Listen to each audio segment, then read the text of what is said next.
அல்லேலூயா. கர்த்தருடைய பரிசுத்தமான நாமம் மகிமைப்படுவதாக. நாம் தேவனுடைய வார்த்தைக்கு நேராக கடந்து செல்வோம். அல்லேலூயா. இந்த நாளில் நம்ம திருவிருந்து இருக்கிறது.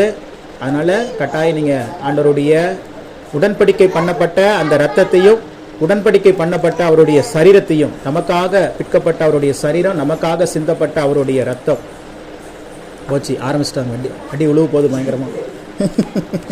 ஆமாம், கவனிங்க. அவருடைய உடன்படிக்கை செய்யப்பட்ட அவருடைய சரீரம், நமக்காக பிற்கப்பட்ட அவருடைய சரீரம், உடன்படிக்கை பண்ணப்பட்ட அவருடைய இரத்தம், நமக்காக சிந்தப்பட்ட அவருடைய இரத்தம், அதை நாம் உடன்படிக்கையை நினைவு கூறும்படியாக ஒப்பந்தத்தை நினைவு கூறுகிறோம். திருவிருந்துங்கிறது என்னது? இது ஒரு பாரம்பரியமான ஒரு காரியமா பார்க்கக்கூடாது. இது ஒரு சடங்காச்சாரமான காரியமா பார்க்கக்கூடாது. இது ஒரு உணர்வு பூர்வமான ஒரு காரியம். அல்லேலூயா. ஒரு நினைவுபடுத்துகிற ஒரு காரியம்.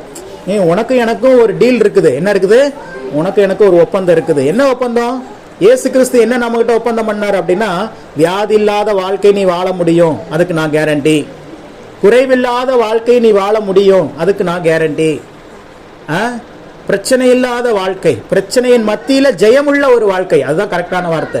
பிரச்சனை இல்லாத வாழ்க்கை யாருக்குமே கிடையாது. பிரச்சனைகள், போராட்டங்கள், வேதனைகள் எல்லாமே இருக்கும். ஆனால் அவைகளின் மத்தியில ஜெயமுள்ள ஒரு கிறிஸ்தவ வாழ்க்கை, அது நீ வாழ்வதற்கு நான் கேரண்டி. இதுக்கு எல்லாமே அவரே என்ன பண்ணிட்டாரு? இதற்கு அடையாளமாகத்தான் சிலுவையில அவர் ரத்தத்தை சிந்தினார், நமக்காக சரீரத்தை பிற்க கொடுத்தார், நமக்காக ஜீவனை தந்தார், மரித்தார், மூன்றாம் நாளிலே உயிரோடு கூட எழுந்தார். ஆகவே அதை ஞாபகப்படுத்தும்படி தான் திருவிருந்து எடுக்கிறோம். புரிஞ்சிச்சா உங்களுக்கு? அல்லேலூயா. அப்ப நீங்க திருவிருந்து எடுக்கும் போது உங்களுக்கு என்ன ஞாபகம் இருக்கணும் அப்படின்னா, என் சரீரத்துல வியாதி வராது. சொல்லுங்க, என் சரீரத்துல வியாதி வராது. ஏன்னா அவர் என்கிட்ட என்ன பண்ணிருக்கிறாரு? உடன்படிக்கை பண்ணிருக்கிறார், ஒப்பந்தம் பண்ணிட்டாரு. இயேசு கிறிஸ்து ஒப்பந்தம் பண்ணிட்டார். சாதாரண மனுஷன் ஒப்பந்தம் பண்ணானா ஏமாத்திடுவான். ஆனால் தேவன் அவர் சொல்லியும் செய்யாதிருப்பாரோ, அவர் வசனத்தும் நிறைவேற்றாதிருப்பாரோ, நேற்றும் இன்றும் என்றும் மாறாதவராய் இருக்கிறார். இயேசு கிறிஸ்து எப்படி இருக்கிறாரா? நேற்றும் அவர் மாறவில்லை, இன்றும் மாறவில்லை, நாளையும் மாற மாட்டார். அவர் உண்மையுள்ள தேவன். அதுதான் மனுஷனுக்கும் கடவுளுக்கும் இருக்கிற வித்தியாசம். என்ன அப்படின்னா இதுதான். என்ன வித்தியாசம்? அவர் சொல்றாரு, பொய் சொல்ல நான் மனுஷன் அல்ல, பொய் சொல்ல மனிதன் அல்ல, மனம் மாற நான் மனுபுத்திரன் அல்ல. மனுஷன் பொய் சொல்லிடுவான், மனசு மாறிடுவான். இன்னைக்கு நம்மளுக்கு சொல்லுவாங்க, நீங்க எதை பத்தி கவலைப்படாதீங்க, நான் பாத்துக்கிறேன் அப்படின்பா. நாளைக்கு பாத்தீங்கன்னா மனசு மாறிடுவான், மனசு மாறிடு நம்மளை கைவிட்டுருவான். பாருங்க, யாரு நீ எதை பத்தியும் கவலைப்படாத, நான் பாத்துக்கிறேன்னு உங்களுக்கு சொல்றாங்களோ அவங்க தான் பாத்துக்குவாங்க. கடைசியில யார பாத்துக்குவாங்க? அவங்கள பாத்துக்குவாங்க, உங்களை யாரும் பார்க்க மாட்டாங்க. அல்லேலூயா. ஆமா, ஆனா சொல்லவே மாட்டாங்க பாருங்க. ஆனா அவங்க கடைசி வரைக்கும் கூட இருந்து உங்களை பாத்துக்குவாங்க. அப்போ மனுஷனுடைய மனசு அந்த மாதிரியானது, அவனுடைய சூழ்நிலை அந்த மாதிரியானது. பிள்ளைகளை பெற்றெடுத்து வளர்க்கிறோம், பிள்ளைகளை பெற்றெடுத்து வளர்த்து அவர்களை ஒரு ஆளாக்கி விடுகிறோம், ஆளாக்கி விட்டு அவர்கள் ஒரு திருமண காரியங்களை செய்து வைக்கிறோம். எல்லாமே பார்த்தீங்கன்னா எல்லா பெற்றோருக்கும் ஒரு மனசுல ஒரு எண்ணம் இருக்கும், கடைசி காலத்துல என்ன பண்ணுவான் நம்ம பிள்ளை நம்மள. ஆனா எனக்கு தெரிஞ்சு என் அனுபவத்துல கடைசி காலத்துல இப்பவும் பெற்றவங்க தான் என்ன பண்றாங்க, பிள்ளைகளை பார்த்துட்டு இருக்கிறாங்களே ஒழிய பிள்ளைகள் யாரும் பெற்றவர்களை பார்க்க மாதிரி எனக்கு தெரியல. அல்லேலூயா. பெரிய அளவுல ஒன்றும் எதிர்பார்த்த அளவுக்குலாம் ஒண்ணுமே இல்லை. இன்னைக்கு சூழ்நிலை எப்படி ஆகி போச்சு அப்படின்னா, பெற்றெடுத்த பெற்றோர்களை கூட பாரமாக நினைக்கிற பிள்ளைகள் என்ன நினைக்கிறாங்க? பாரமா நினைக்கிறான். சண்டை போடும் போதெல்லாம் சொல்றாங்க, நீ எல்லாம் எதுக்கு இருக்கிற, நீ எல்லாம் இருக்கிறத விட எங்கேயாவது போயிரு, இல்லைன்னா செத்து போயிரு, ஏன் உனக்கு சாவு வரல அப்படின்றான். பேசுறதெல்லாம் கேள்விப்பட்டிருக்கிறீங்களா? அல்லேலூயா. இப்போ இதை கேட்கும் போது எவ்வளவு வேதனைப்படும். நம்ம சின்ன பிள்ளைகளை, இப்போ நம்ம ஒரு தகப்பனா ஒரு தாயா இருக்கும்போது நம்ம குழந்தையை பெற்றெடுத்து வளர்க்கும் போது அந்த பிள்ளைகளை நம்ம அப்படி நினைச்சிருந்தோம்னா அந்த பிள்ளைகள் அப்படி வளர்ந்து வந்திருப்பாங்களா? வந்திருக்க மாட்டாங்க. அவங்களுக்கு ஒரு எறும்பு கூட கடிக்காம அவங்கள பார்த்து வளர்த்து, நம்ம சாப்பிடலையோ பிள்ளைகளை நல்லா சாப்பிட வச்சு, நம்ம படிச்சமோ படிக்கலையோ நம்ம பிள்ளைகளை படிக்க வச்சு, நமக்கு வேலை இருக்குதோ இல்லையோ அவங்களுக்கு ஒரு நல்ல வேலையை வாங்கி கொடுத்து எல்லாமே பண்ணி அவங்களுக்கு ஒரு திருமணத்தையும் பண்ணி வச்சு எல்லாமே செய்தாலும் நன்றி இல்லாத உலகமாய் மாறிவிட்டது. அல்லேலூயா. நன்றி இல்லாத உலகமா மாறிடுச்சு. என்ன நடக்கும்? எனக்கு இப்போ நான் இன்னைக்கு ஜாகினை வளர்க்குறேன், விஷனை வளர்க்குறேன், அட்சியா வளர்க்குறேன் அப்படின்னா நாளைக்கு அவங்க எனக்கு காப்பாற்றுவாங்க அப்படிங்கிற எண்ணம் எனக்கு வரவே மாட்டேங்குது. ஏன்னா பார்த்துட்டே தான் இருக்கிறோமே. இதுக்கு முன்னாடி இருந்த சந்ததி என்ன பண்ணல, பார்க்கல. அப்போ இதுக்கு வர சந்ததி மாறுமா? மாற. அப்போ இதுல இருந்து என்ன தெரிஞ்சுக்கணும் அப்படின்னா, நமக்கு இருக்கிற ஒரே ஒரு நிரந்தரமான உறவு இயேசு மட்டும்தான். அல்லேலூயா. அவர் மாத்திரம்தான் நிரந்தரமான ஒரு உறவு. யாரும் நம்மளை பார்க்க போறது இல்லை. இப்போ யாராவது அப்படி நினைச்சிட்டு இருந்தீங்கன்னா மறந்துடும். அதெல்லாம் நடக்காது. ஏன்னா அவ்வளவு இருள் நிறைந்த ஒரு உலகம். இந்த உலகம் எப்படி இருக்குதான்? இருள் நிறைந்த ஒரு உலகமா இருக்குது. அதனால எங்கு பார்த்தாலும் சுயநலம் தான். எங்கு பார்த்தாலும் அவர்களுக்கு என்ன சொல்றது, அவங்களுக்கு என்ன நலனோ அதை தான் செய்வாங்களே ஒழிய பொதுநலமா யோசிக்கிறவர்களுடைய எண்ணிக்கை மிக மிக குறைவு. இருக்கிறாங்க, இல்லைன்னு சொல்லல. பெற்றவங்களை பார்க்குற பிள்ளைங்களும் இருக்கிறாங்க, இல்லைன்னு சொல்லல. ஒரு சிலர் எப்படி இருக்குது? ஒரு சிலர் மாத்திரம்தான் இருக்கிறாங்க. பெண் பிள்ளைகளுக்கு அது ஆசையா இருக்கும், நம்ம அப்பா அம்மாவும் நம்ம பார்க்கணும்னு நினைப்பாங்க. ஆனால் அவங்களுடைய சூழல் அவங்களுக்கு கை கொடுக்காது. ஏன்னா அவங்க ஒரு குடும்பத்தில் போய் அட்டாச் ஆகிறதுனால, அதுக்கப்புறம் அவங்க கணவன், அவங்க பிள்ளைகள் அப்படின்னு சொல்லி போகிறதுனால அவங்களுடைய அம்மாவையும் அப்பாவையும் பார்க்கணுங்கிற இருதயம் மனசுல இருக்கும். ஆனால் முழுமையாக அதை நிறைவேற்ற முடியாது. சப்போர்ட் பண்ண மாட்டாங்க. கணவன்மார்கள் என்ன பண்ண மாட்டாங்க? கணவன்மார்கள் அவங்க அப்பா அம்மாவையும் பார்க்க மாட்டாங்க, அவங்க பொண்டாட்டியோடைய அப்பா அம்மாவையும் பார்க்க மாட்டாங்க. அப்படிப்பட்ட ஒரு சூழல். அல்லேலூயா. அப்ப யாரை தான் பார்ப்பாங்க? யாரையாவது பார்த்துட்டு இருப்பாங்க. அல்லேலூயா. கடைசியில் அவங்களுக்கு அதே நிலைமை தான் வரும். ஃபியூச்சர்ல எதை விதைக்கிறோமோ அதை தான் அறுக்க முடியும். நான் எங்கள் அப்பா அம்மாவை நல்லா நான் பார்க்கலன்னு வச்சுக்கோங்க, என் பிள்ளைங்க பெருசாகி வரும்போது என் பிள்ளைங்க என்ன பண்ண போகிறதில்ல, பார்க்க போகிறது இல்லை. ஆனால் இன்னைக்கு நான் என்னுடைய அப்பா அம்மாவையும் கனப்படுத்தி, அவங்க பேச்சை கேட்டு, அவங்களை கனப்படுத்த வேண்டிய விஷயத்தில் கனப்படுத்தி, அவர்கள் ஒரு குறைவில்லாமல் பார்த்துட்டேன் அப்படின்னா அது 2 மடங்கா என் பிள்ளைகள் எனக்கு செய்வாங்க. அல்லேலூயா. நல்லா புரிஞ்சுக்கணும். இதுதான் வேத பூமிங்கிறது ஒரு வட்டங்கிரமாங்க. அது மாதிரி நம்ம என்ன செய்யறோமோ அதை தான் நம்ம என்ன பண்ண முடியும்? அறுவடை செய்ய முடியும். இன்னைக்கு பாருங்க, இன்னைக்கு பல பேருடைய குடும்பத்தில் பிள்ளைகள் பார்க்க மாட்டேங்கிறாங்க பிரதர் அப்படின்னு சொல்லி ஜெப குறிப்பு கொடுக்குற சகோதரிமார்களை போய் கேட்டோம்னா அவங்களும் அவங்க அப்பா அம்மாவை பார்க்கல. அதுதான் பிரச்சனை, வேற ஒன்றும் இல்லை. அவங்க அப்பா அம்மா கஷ்டப்படும் போது, வயதான நிலைமையில இருக்கும்போது இவங்களும் ஒரு பாரமா நினைச்சிருக்கிறாங்க. ஆனா ரொம்ப நினைக்கல, இவங்க நினைக்கிற அளவுக்கு நினைக்கல. நீ ஒரு அதாவது குட்டி புலி ஒரு அடி பாஞ்சா புலி குட்டி 2 அடி பாயுமா? அது மாதிரி நீங்க ஒரு தடவை உங்க அம்மா அப்பாவை திட்டிருப்பீங்க, உங்க புள்ள பல தடவை உங்களை திட்டுவான். காரணம் என்னன்னு கேட்டீங்கன்னா, அங்க விதைச்சாச்சு, இங்க அறுவடை பண்ணி தான் ஆகணும். இப்பவே ஜாகின் விசன்லாம் இப்பவே எங்களை திட்டுறான். விசன்குலாம் என்ன மொழி பேசுறாங்கிறது எனக்கு தெரியாது. அல்லேலூயா. அவன் பார்த்துட்டு அவனை நீங்க ஏதாவது திட்டினீங்கன்னா, மிரட்டினீங்கன்னா, இப்போ அவன் சொல்றான் கா கா பா மா காங்கிறான். என்ன சொல்றானே ஒன்றும் புரிய மாட்டேங்குது. அன்னி பாஸ்லயே ஜெபம் பண்றோம் நம்ம, அவன் அன்னி பாஸ்லயே நம்ம திட்டுறான் போல் இருக்குது. அல்லேலூயா. நேற்று கூட மெர்சி திட்டு வாங்கிட்டு இருந்துச்சு. அவன் என்னை திட்ட மாட்டான், ஏன்னா நான் அவனை எதுவுமே சொல்ல மாட்டேன்னு வச்சுங்களேன். ஏன்னா நம்மளுடைய எதிரி, அதை எப்படி சொல்றது, நம்மளுடைய பலனுக்கு தகுந்த ஆள்கிட்ட தான் நம்ம மோதணும். அப்ப என்ன பண்ணுவான்னா, ஜாகினை அடிச்சா அவன் அழுதுட்டு ஓடிடுவான். ஆனா இவனை அடிச்சிட்டேன்னு வச்சுங்க, போய் விளக்கு மாத்த எடுத்துட்டு என்னை ஒரு அடியாவது என்னை அடிக்காம அவன் மனசு ஆறாது. துரத்தி என்னை அடிப்பான். எதை பத்தியும் கவலைப்பட மாட்டான். யாரு குறுக்க வந்தாலும் சரி, மெர்சி அவங்க அம்மா வந்தாலும் சரி, மெர்சியே வந்தாலும் சரி, யாரு வர்றவங்களுக்கு எல்லாத்துக்கும் அடி விழுவும். அவ்வளோ ஒரு என்ன சொல்றது, ஒரு புயல் வேகத்துல அதான் பேரை வேற வச்சுட்டோம் பாருங்க, ரிவைவல் வேற வச்சுட்டோமா. ரொம்ப ரிவைவலா இருக்கிறான். அவனை அடக்குவது பெரிய சாதாரணமா விஷயமா இல்லை. இப்போ எதுக்காக இதை சொல்றேன் அப்படின்னா, நாம் எதை செய்கிறோமோ அதுதான் நமக்கு நடக்கும். அதுல எந்த விதமான மாற்றமும் இல்லை, நமக்கு எந்த விதமான கருத்து. நம்மளுடைய எண்ணங்கள் எப்படி இருக்கு, அதனாலதான் சொல்றாங்க எண்ணம் போல் வாழ்க்கை. அப்போ நம்மளுடைய எண்ணங்கள் பரிசுத்தமா இருக்குது, நம்மளுடைய எண்ணங்கள் நேரா இருக்கிறது, செம்மையா இருக்குது அப்படின்னா கண்டிப்பா நமக்கு நல்லதே நடக்கும். நம்ம பிள்ளைகள் தான் நம்மளை பாதுகாக்கணும், பராமரிக்கணும்னு இல்லை. தேவன் காகத்தை கொண்டு போஷித்தார் எலியாவை. பாருங்க, ஆளே கிடைக்கலையா, தேவன் எலியாவை போஷிப்பதற்கு யாரை செலக்ட் பண்ணிருக்கிறாரு பாருங்க. காக்கா என்ன பண்ணும்? இப்பெல்லாம் பாத்தீங்கன்னா நம்ம எல்லாம் ரெடிமேட் ஃபுட்டா கிடைக்கிறதுனால வடகம், அப்பளம்லாம் நம்ம கடையில போய் வாங்கிக்கிறோம். எங்க காலத்துல, என்னுடைய காலத்திலே பாத்தீங்கன்னா எங்க வீட்டுல என்ன பண்ணுவாங்கன்னா, சாப்பாடு மீதி ஆயிருச்சு அப்படின்னா அந்த சாப்பாடை வேஸ்ட் பண்ண மாட்டாங்க. இன்னைக்கு இருக்கிற மனைவிமார்கள்லாம் ரொம்ப ஒஸ்ட். சாதாரணமா பிடிக்கல அப்படின்னு தூக்கி எரிஞ்சிடுறாங்க சாப்பாடை. நீங்க எல்லாம் பார்த்தா என்னமோ என் மனைவி நீங்க சொல்றேன்னு நினைக்கிறீங்க. நீங்க நினைச்சா நான் பொறுப்பாக முடியாது, தூக்கி போட்டுருவாங்க. அதெல்லாம் தெரிய பிடிக்காது அப்படின்ட்டு. அப்பெல்லாம் எங்க அம்மாலாம் என்ன பண்ணுவாங்க அப்படின்னா, சாப்பாடு மீதி ஆயிடுச்சுன்னா அதுல கொஞ்சம் மிளகாத்தூளை போட்டு, அதுல இந்த சீரகத்தை போட்டு, அம்மா நல்லா செய்வாங்க அந்த வடகத்தை. அதை செஞ்சு என்ன பண்ணுவாங்க, ஒரு பெரிய தட்டுல அப்படியே, ஒரு சிலர் அந்த முறுக்கு புளித வச்சு முறுக்கு மாதிரியே செய்வாங்க, ஒரு சிலர் தெரியாதவங்க அப்படியே வைப்பாங்க. வச்சு வெயில்ல காய வைப்பாங்க. வெயில்ல காய வைக்கும் போது கட்டில் இருக்கும், கட்டில போட்டு காய வைப்பாங்க. அப்ப என்னதான் வரும்? காக்கா தான் வரும். காக்கா என்ன பண்ணும், அதை பறிச்சுட்டு போவோம், ஏதாவது பண்ணிட்டு இருக்கோம், அந்த காக்காவை துரத்துவாங்க. அப்ப நம்ம கிட்ட இருந்து பறிக்கிற ஒரு உயிரினம் தான் காக்கா. ஆனா அந்த காகத்தையே மற்றவர்களுக்கு கொடுக்கிறவர்களாய் தேவன் மாற்றினா. ஆண்டவருடைய நேச்சர்லாம் நீங்க பார்க்கவே முடியாது. அவருடைய பாலிசியே தனி பாலிசி மாதிரி. உங்களை எதுவுமே எனக்கு இது வரவே வராது பிரதர்னு சொன்னீங்கன்னா உங்களை அதை வர வைக்காம விடவே மாட்டேன். அல்லேலூயா. அப்படிப்பட்ட ஆண்டவர் நம்முடைய ஆண்டவர். எலியா மிகப்பெரிய தீர்க்கதரிசி. அவனுக்கு இப்ப ஃபுட் சப்ளை பண்ற டெலிவரி பாயா ஆண்டவர் யாரை மாத்துறாரு? காகத்தையே மாத்துகிறார். எவன் ஏமாத்துவானோ அவனை நல்லவனா மாத்துறார். எவன் குடிகாரனோ மோசக்காரனோ அவனை பரிசுத்தமாக்கி ஊழியக்காரனா நிப்பாட்டிடுவார். அல்லேலூயா. அப்படியே திரிஞ்சிட்டு இருப்பான் பிள்ளைங்க முன்னாடியே. அவனை இப்ப ஆண்டருக்கு முன்னாடியே திரி வைக்கிறார். நீங்களாம் என்னை பார்த்து என்னையும் நினைக்க கூடாது, நான் சொல்றேன். அல்லேலூயா.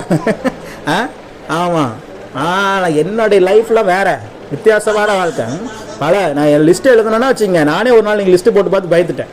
இதுக்கு முன்னாடி எத்தனை பேர் நான் லவ் பண்ணியிருக்கிறேன்னு எழுதுறேன். நானும் எழுதிட்டே இருக்கிறேன். 5வது படிக்கிற பூர்ணிமாலிருந்து இன்னைக்கு வரைக்கும் எழுதிட்டே இருக்கிறேன். இன்னைக்கு வரைக்கும்னா வேற எழுதிட்டே இருக்கிறேன். அது பெரிய லிஸ்ட்டாகவே இருக்குது. இந்த பிள்ளைங்களாம் உங்களை லவ் பண்ணுறாங்களா பிரதர்னா ஒரு பிள்ளையும் திரும்பி பார்க்கல, நம்ம தான் லவ் பண்ணுறோம். இப்போ பாருங்க, கல்யாணம் ஆயிடுச்சு, குழந்தை பிறந்துருச்சு. இப்போ லவ் இப்போ ரெக்வஸ்ட் வருது நிறையா. இப்போ என்ன வருது?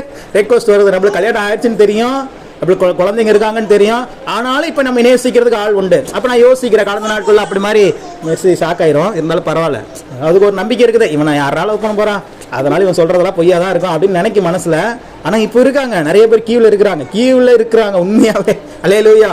அது யாரு? பிசாசோட ஏஜென்ட்ஸு. நம்மளை எப்படியோ விழத்தணும்ல, ஆண்டருக்காக ஷைன் பண்ணி கொஞ்சம் மேலே வந்துட்டு இருக்கும் போது அங்கே அடக்கணும்னா அவன் எதில் இதுக்கு முன்னாடி வீக்காக இருந்தான் பிசாசு நல்லா அவனுக்கு தெரியும். உங்களுடைய வீக்னஸ் என்னங்கிறது அவனுக்கு நல்லா தெரியும். ஏன்னா ஒரு காலத்தில் அதில் தானே முடங்கி கிடந்தோம். அப்படிங்கும் போது என்ன பண்ணுவான்? அதையே திருப்பி கொண்டு வருவான். அதே அவன் ரொம்ப பழைய அதே அப்டேட்டே ஆகாமல் அதே பிரச்சனையை கொண்டு வந்து திருப்பி வைப்பான். அதை திருப்பி நீங்கள் உங்களை ஜெயிக்க வைப்பதற்கு ஆவியானவர் உங்க கூடவே இருப்பார். அல்லேலூயா. அப்போ அப்படி வரும்போது அப்போ நான் யோசிக்கிறேன், சரி இப்படி ஒரு ப்ரொபோசல் வருது, என்ன பண்ணலாம் அப்படின்னு சொல்லி யோசிக்கும் போது அப்போ யோசிக்கிறேன்.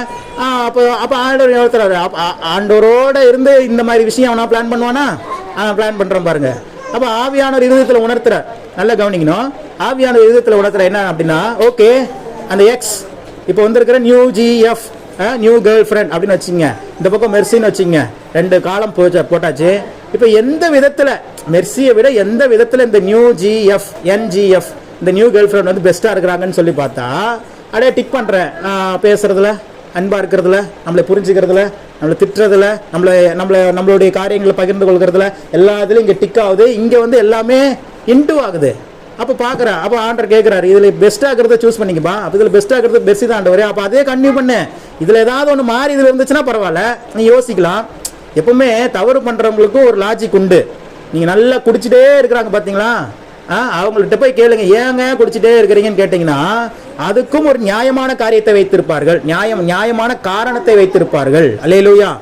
எனக்கு எங்கள் அப்பா பயங்கரமான குடிகாரராக இருக்கிறாரு அப்படிங்கிறதுனால நான் அப்போ யோசிக்கும் போது அப்போ ஒரு தடவை சொன்னார், நான் இந்த எங்கள் அப்பா வந்து ஒரு ஆட்டோ டிரைவர். ரோடெல்லாம் ரொம்ப சேலம் சிட்டி இப்போ ரோடு பரவாயில்ல, முன்னெல்லாம் ரொம்ப மோசமாக இருக்கும். அந்த ரோட்டில் ஆட்டோ ஓட்டிட்டு வந்தால் பயங்கரமான உடல் வலி ஏற்படும். அந்த வழியிலிருந்து வெளியே வருவதற்கும் அந்த வலியை தாக்கு பிடிப்பதற்கும் அதை மறந்து தூங்குறதுக்கும் நல்ல தூக்கம் வரணுங்கிறதுக்காகவும் என்ன பண்ண ஆரம்பிச்சார் எங்கள் அப்பா? குடிக்க ஆரம்பிச்சாரு. இது உண்மையா பொய்யா அப்படிங்கிறத தெரிஞ்சுக்கிறதுக்காக நான் என்ன பண்ணேன், நான் படிக்கிற காலத்தில் +1 படிக்கிற காலத்தில் நானும் ஆட்டோ ஓட்ட ஆரம்பித்தேன். அல்லேலூயா. ஸ்கூல்லாம் போயிட்டு வந்த பிறகு எனக்கு எப்போ டைம் கிடைக்குதோ அந்த டைமில் என்ன பண்ணிடுவேன், எங்கள் அப்பா எனக்கு ஆட்டோ ஓட்ட கற்றுக் கொடுத்துட்டாரு. அப்போல்லாம் ஷேர் ஆட்டோ, இப்போ இருக்குது ஷேர் ஆட்டோ. அப்போ ஷேர் ஆட்டோ இருந்துச்சுன்னா ஒரு 3 மணி நேரம் 4 மணி நேரம் போயிட்டு ஷேர் ஆட்டோ ஓட்டிட்டு வருவோம். எனக்கு வந்து டிரைவிங்கில் இன்ட்ரெஸ்ட் அதிகம், அதனால் ஆட்டோ ஓட்டுறது எனக்கு ரொம்ப பிடிக்கும். அதனால் நான் என்ன பண்ணிடுவேன், ஆட்டோ ஓட்ட போயிட்டு வந்துடுவேன். பாருங்க, முதல் நாள் 2 நாள் தொடர்ந்து அந்த ஆட்டோ ஓட்டு போயிட்டு வந்தேன் பாருங்க, என்னால் எந்திரிக்கவே முடியல. உடல் வலி பயங்கரமாக இருக்குது, வலிக்குது, வேதனையாக இருக்குது, என்ன பண்ணுறதுன்னு தெரிலையே, மாத்திரை போடுறோம் அதுவும் தெரில. அப்போதான் புரிஞ்சிச்சு எங்கள் அப்பா சொன்னது உண்மைதான். அல்லேலூயா. அப்போ கட்டட வேலை செய்கிறாங்க, இன்னைக்கு போய் நல்லா உழைக்கிறாங்க, கடைசியில் போய் சாயங்காலத்தில் இப்போ கண்டிப்பாக அன்னைக்கு குடிக்கிறாங்க. டிரைவர்ஸ் மேக்ஸிமம் குடிக்கிறாங்க, லாரி டிரைவர்ஸ் குடிக்கிறாங்க. இதுக்கெல்லாம் காரணம் என்னன்னு சொல்லி பார்த்தீங்கன்னா அவங்களுடைய வேலை அந்த மாதிரி. அவங்க அந்த சரீர வலியை தாக்கு பிடிக்க முடியாமல் ஒரு ரிலாக்ஸேஷனுக்காக அந்த வலியை மறைந்து தூங்க வேண்டும் என்பதற்காகவே நிறைய பேர் என்ன பண்ணுறாங்க, குடிக்கிறாங்க. அப்போ அவனுக்கும் ஒரு லாஜிக் இருக்குதா? தவறு செய்கிறவனுக்கும் என்ன உண்டு, ஒரே காரணம் உண்டு. இப்போ கணவன் மனைவியுடைய குடும்பத்தினுடைய காரியத்தை எடுத்துக்கிட்டீங்க அப்படின்னா இன்னைக்கு ஏன் கணவன் மனைவிக்குள்ள ஒரு பிரிவினை ஏற்படுது அப்படின்னா, பிசாசு கணவனும் மனைவி இடையில ஒரு வெறுமை ஏற்படுத்தி விடுவான். என்ன பண்ணிடுவான்? வெறுமை, ஒரு எம்டினஸ் ஏற்படுத்திட்டா அந்த இடத்த நிரப்புறதுக்கு வேற யார் வந்தாலும் அந்த இடத்துல என்ன ஆயிரும்? கிளிக் ஆயிரும். அதனாலதான் பிரச்சனைகள் வருகிறது. அப்போ ஒரு கணவன் ஒரு மனைவிக்கு ஏற்ற ஒரு வாழ்க்கையை வாழ வேண்டும்.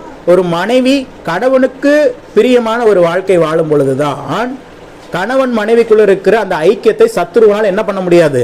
உடைக்க முடியாது. அப்போ பாருங்க, எனக்கு பாருங்க இந்த என்ஜிஎஃப் இப்போ மெர்சின் டிக் பண்ணும்போது எனக்கு எல்லாமே மெர்சின் வந்துருச்சு. அப்போ எனக்கு எந்த விதத்திலுமே யூஸ் இல்லை. என்னை உண்மையாய் நேசிக்கிற, என்னுடைய எல்லா காரியங்களையும் அறிந்த, எனக்காக இருக்கிற, நான் அதான் ஒரே வார்த்தை, என் மனைவியை விட நீங்கள் எந்த விஷயத்துலையும் பெஸ்ட்டாக இல்லைம்மா, அதனால வேண்டாம் அப்படின்ட்டு. அது அல்லேலூயா. ஏதாவது ஒரு அங்கே ஒரு 0 அங்கே ஒரு இன்டு மார்க் இருந்துச்சுன்னா சரி அப்படின்னு யோசிக்கலாம். ஆனால் யோசிக்கவே இல்லையே. என்ன காரணம்? அதான் சொல்கிறேன், சரியான கணவன் தவறி போகிறார் என்று சொன்னால் அது கணவனுடைய குறைவு மாத்திரம் அல்ல. 90% அது கணவனுடைய குற்றமாக இருந்தாலும் 10% மனைவியினுடைய குற்றம் இருக்கிறது.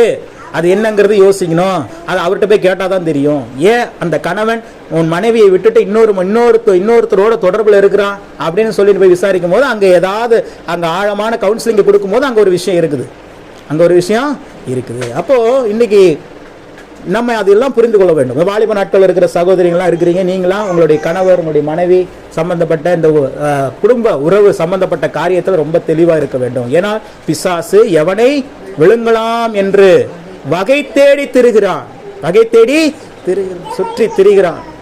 அப்ப எனக்கு எங்கேயுமே எம்டினஸே இல்லை. எனக்கும் என் மனைவிக்குள்ள எங்கேயுமே எம்டினஸ்மே இல்லை.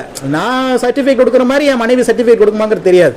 ஆனால் என்னோட இது நான் சொல்லியிருக்கோம் இல்லையா? அப்போ நான் யோசிச்சு பார்க்குறேன், எல்லா விதத்துலையும் எனக்கு மெர்சி தான் பெஸ்ட்டாக இருக்குது. எல்லா விதத்துலையும் எனக்கு உதவியாக இருக்குது. எல்லா விதத்துலையும் எனக்கு சப்போர்ட்டிவாக இருக்குது. அப்போ இதை விட பெஸ்ட்டு ஏதாவது வந்துச்சுன்னா பார்ப்போம் அப்படின்னு பார்த்துட்டு தாக்குறேன். ஆனால் ஒன்றும் வரல. அல்லேலூயா. வர்றதெல்லாம் ஓட்ட உடசல், ஈயம் பித்தாளிக்கு பேரிச்சம்பழம் இதுவாக வருது. நான் பழி வாங்கிட்டு இருக்கிறேன். யார் லவ் பண்ணும்போது யாரும் என்னை லவ் பண்ணல, இப்போ என்னை நீங்கள் லவ் பண்ணுறீங்களா? நான் யாரையும் லவ் பண்ண மாட்டேன் அப்படின்னு. ஐயோ, ஒரு மென்டல் மாட்டிக்கிட்டோமே நினைக்கிறீங்களா? இது தீராத பகை, விடாத கருப்பு மாதிரி. அல்லேலூயா. அப்போ எதுக்காக விளையாட்டுக்காக சொல்றேன்னா, இது ரொம்ப சீரியஸான ஒரு விஷயம். இன்னைக்கு கணவன் மனைவிக்குள்ள இருக்கிற பிரச்சனைகள் வெளியில தெரியாது. ஆனா கணவன் மனைவி இடருக்கு மனைவியும் அது பாருங்க. ஏன் கன்னியாகுமரி சொன்ன ஜபகுறிப்புல சொன்ன கன்னியாகுமரியில் இருக்கிற கிறிஸ்தவர்கள் தான், வேதத்தை அறிந்தவர்கள் தான், ஜெபிக்கிறவர்கள் தான். ஆனா ஏன் அங்க விவாகரத்து ஏற்படுது? என்ன காரணம்? ஒன்றும் இல்லை, அவன் கல்யாணம் பண்ணிட்டு வெளிநாடு போயிடுறான். அதான் பிரச்சனையே. திருமணம் பண்ணிடுறான், வெளிநாட்டு போயிட்டு சம்பாதிக்கிறான், காசாக கொடுக்குறான். காசு கொடுத்துட்டா போதுமா? மனைவி எல்லா விதத்திலையும் நீ மகிழ்ச்சியாக வச்சிருக்க முடியுமா? ஃபோன்லேயே எவ்வளோதான்ப்பா நீங்கள் லவ் பண்ண முடியும்? ஃபோனே வீடியோ கால்லேயே பார்த்துட்டு எல்லாமே லவ் பண்ணிடுறீங்களா? அவன் ஃபோனில் அவன் லவ் பண்ணிட்டு இருப்பான், நேரில் வேற ஒருத்தர் லவ் பண்ணிட்டு இருப்பான். அதான் பிரச்சனை. அல்லேலூயா. நான் அதனால தான் சொல்லுவேன், கணவன் மனைவி பிரிந்திருப்பது தேவனுடைய சித்தம் அல்ல. நாட் ஓன்லி வாலிப நாட்கள் மட்டும் சொல்லுங்க, கடைசி வரைக்கும் கணவன் மனைவி ஒன்றாக இருக்க வேண்டும். ஏன்னா வேதம் அதை தெளிவாக சொல்லுகிறது. பிரிவினை ஜெபம் பண்ண வருவாங்க, பிரதர் ஃபாரின் போகணும், பிரதர் எங்கள் வீட்டுக்கார் ஃபாரின் போகணும், அதுக்காக ஜெபம் பண்ணுங்க அப்படிம்பாங்க. எங்கள் வீட்டுக்காருக்கு எப்படியாவது ஒரு ஃபாரினில் ஜாப் கிடச்சிடணும், அதுக்காக ஜெபம் பண்ணுவாங்க. அந்த மாதிரி ஜெபம் பதில் தராதுங்க.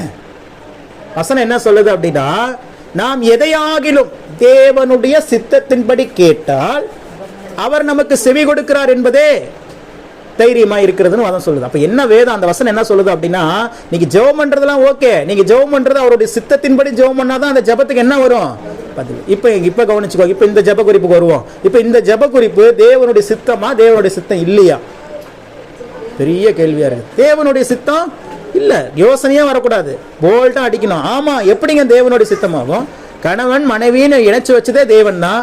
நீ பணம் சம்பாதிப்பதற்காக, கடன் பிரச்சனையை அடைப்பதற்காக, நீ வாழ்க்கையில முன்னேறுவதற்காக கணவனும் மனைவியும் பிரிந்திருக்க வேண்டும் என்பது தேவனுடைய சித்தமாக இருக்க வாய்ப்பே இல்லை. நீங்க பல நர்சஸ், ஸ்டாஃப் நர்சஸ் உடைய வாழ்க்கையில பல கேள்விக்குறிகள். காரணம் என்ன? இதுதான். கணவன் ஒரு பக்கம் இருப்பாங்க, மனைவி ஒரு பக்கம் இருப்பாங்க. இருக்கவே கூடாது. வேதம் அப்ப அங்க அந்த இடத்துல ஒரு பிரிவினை ஏற்படும் பொழுது நான் சொன்னது போல அந்த இடத்துல ஒரு வெறுமை, ஒரு எம்டினஸ் உண்டாகுது. அப்ப அந்த எம்டினஸ் நிரப்புறதுக்குனே பல பேர் திரியிறான். அந்த எம்டினஸ் நிரப்புறதுக்குனே பல பேர் திரியிறாளுங்க. அல்லேலூயா. அங்க மாட்டாம இருக்கணும். மாட்டிட்டீங்கன்னா கொக்கி போட்டு இழுத்துருவாங்க. ரொம்ப கேர்ஃபுல்லா இருக்கணும். அப்ப இங்க கன்னியாகுமரியில் நடக்கிறது அதுதான். நல்லா ரிச்சா இருக்காங்க, அந்த பொண்ணு நல்லா ரிச்சா இருக்குது, பையனும் நல்லா ரிச்சா இருக்காங்க, நல்லா படிச்சிருக்காங்க, நல்லா சர்ச்சுக்கு போறாங்க, நல்லா ஜெபம் பண்றாங்க, நல்லா ஜெபம், எல்லாமே கரெக்டா இருக்குது. எங்கங்க பிரச்சனை? 2 பேரும் ஒண்ணா இல்லைங்க. அவங்க வெளிநாட்டுல இருந்து பாக்குறாங்க மனைவி இங்க இருந்துகிட்டு கணவன் அங்க பார்த்துட்டு இருக்கிறாங்க. சத்துருக்கு அது ஒரு நல்ல ஒரு வாய்ப்பா கிடைச்சிருச்சு. அப்ப வெளிநாடு போறது ஆண்டவர் சித்தமே இல்லையா பிரதர்? சித்தம் இருக்கு. வெளிநாடு போய் நீ தேசங்களுக்கு ஆசீர்வாதமா இருக்கணுங்கிறது உங்களுடைய சித்தம், உங்க ஆண்டவருடைய திட்டம். கணவன் மனைவி 2 பேரும் போங்க. அல்லேலூயா. உங்களுக்கு வெளிநாடு போய் தான் சம்பாதிச்சு சந்தோஷமா வாழணும்னு நினைச்சீங்க அப்படின்னா இருவரும் போயிட்டு என்ன பண்ணோம்? ஒரே இடத்துல இருந்து வேலை செய்யணும். ஆண்டவர் அதன் மூலமா உங்களை ஆசீர்வதிப்பார். அதனாலதான் பல பேருடைய ஜெபம் கேட்கப்படுறதுனால என்ன ஜெபம் பண்ணாலும் முதல்ல அது தேவனுடைய சித்தமா அப்படிங்கிறத ஃபர்ஸ்ட் பேசிக்கா நீங்க என்ன பண்ணீங்கன்னா தெரிந்து கொள்ள வேண்டும். தெரிந்து கொண்டு அப்படி ஜெபிச்சாதான் நமக்கு அந்த ஜெபத்துக்கு பதிலே வரும். அதை விட்டுட்டு நம்ம ஆண்டவருடைய சித்தத்துக்கு விரோதமா ஆண்டவர் சேர்ந்து இருக்க சொல்றாரு, ஆனா இங்க பிரிஞ்சு இருக்கிற மாதிரியான திட்டத்துக்கு நீங்க ஜெபம் பண்ணிட்டே இருந்தீங்க, உபவாசிக்கிறீங்க அப்படின்னா அது நேரம் வீண், அது நேரம் வீண். இப்போ அது எப்படிப்பட்ட ஜெபம் அப்படின்னா, இப்போ ஜாகின் வந்து அப்பா எனக்கு ஆல்டோ கார் வாங்கணும், கார் எனக்கு வாங்கி கொடுத்தே ஆகணும்னு உபவாசம் போட்டு அழுதுகிட்டு சாப்பிடாம இருக்கிறோம் அப்படின்னா நான் வாங்கி கொடுத்துட முடியுமா? வாங்கி கொடுத்தாலும் அவனால அதை ஓட்ட முடியுமா? ஆனா அவன் இப்ப சொல்றான், கார் நீ வாங்கி கொடுத்துட்டா நான் வச்சு ஓட்டிட்டு போவாங்கிறான். அவன் சொல்றாடேங்கிறதுக்காக நான் கார் வாங்கி கொடுத்துட முடியுமா?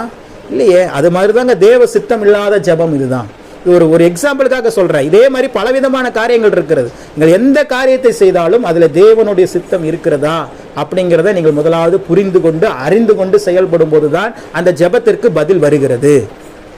அந்த ஜெபத்துக்கு என்ன வருகிறது? பதில் வருகிறது. அதை விட்டு மற்றவங்க குற்றம் சொல்லக்கூடாது.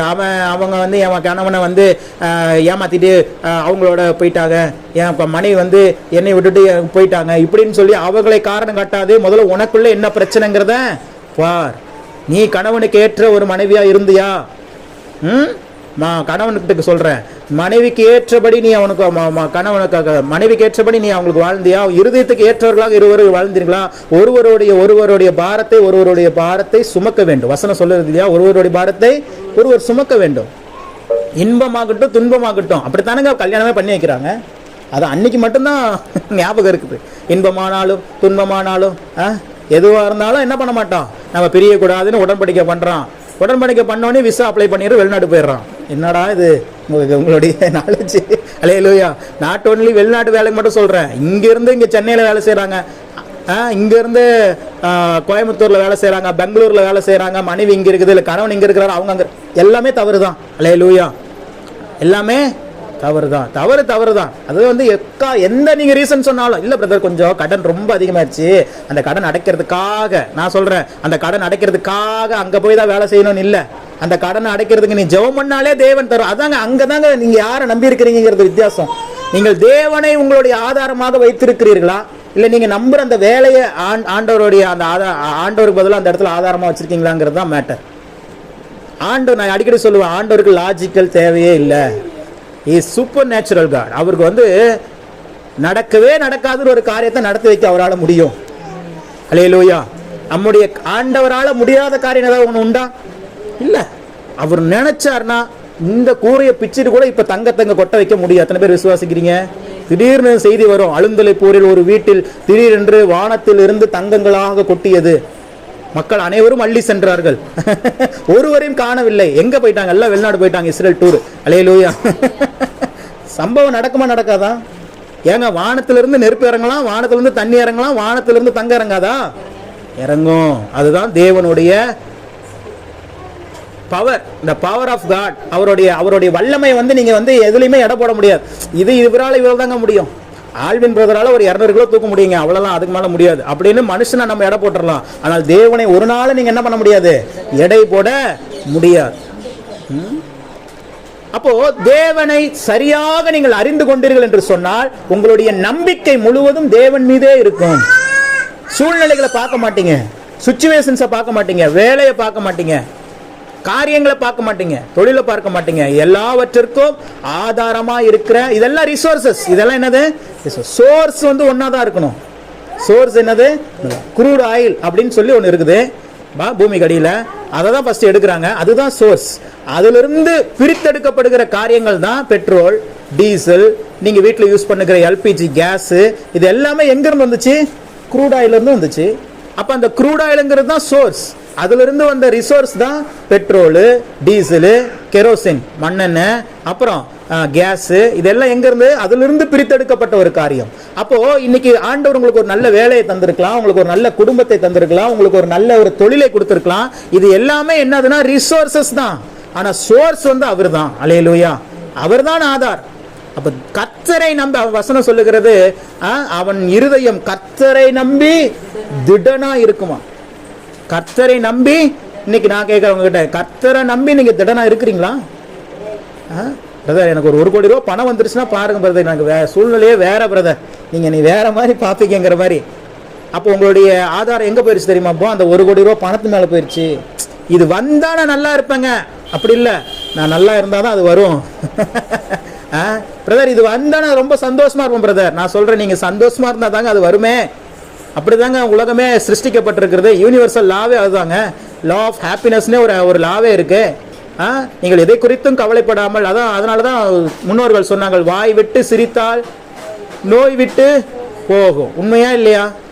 எப்படிங்க ஒருத்தன் நோயில் இருக்கிறான், ஒருத்தன் வேதனையில் இருக்கிறான், ஒருத்தன் வழியில் இருக்கிறான், ஒருத்தன் அவ்வளோ கஷ்டத்தில் இருக்கிறான், அவனால வாய் விட்டு சிரிக்க முடியுமா?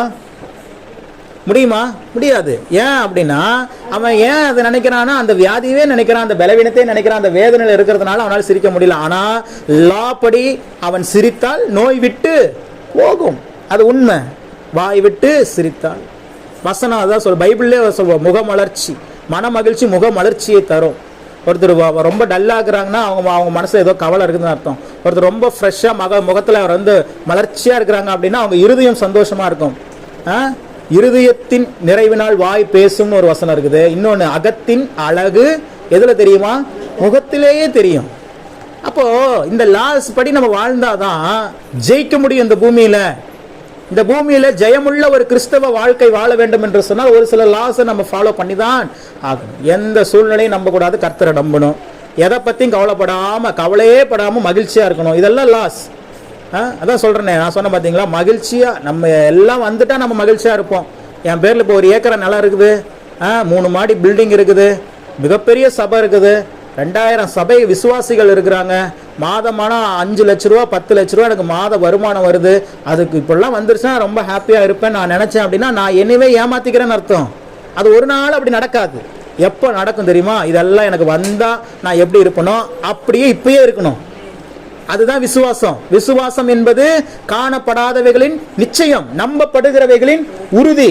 இப்போவே அந்த மனநிலையில வந்துட்டீங்க அப்படின்னா அது எல்லாம் ஆட்டோமேட்டிக்கா வந்துடும். நீங்க கேட்ட 1 ஏக்கரை இடம் வந்துடும், நீங்க கேட்ட 3 மாடி கட்டடமும் வந்துடும், நீங்க கேட்ட மாதம் 5 லட்ச ரூபா வருமானமும் வந்துடும், நீங்க கேட்ட 2000 மக்கள் 2000 விசுவாசிகள் கொண்ட திருச்சபையும் தேவன் தருவார். எப்ப தெரியுமா தருவாரு? நீங்கள் மகிழ்ச்சியா இருக்கும்போது.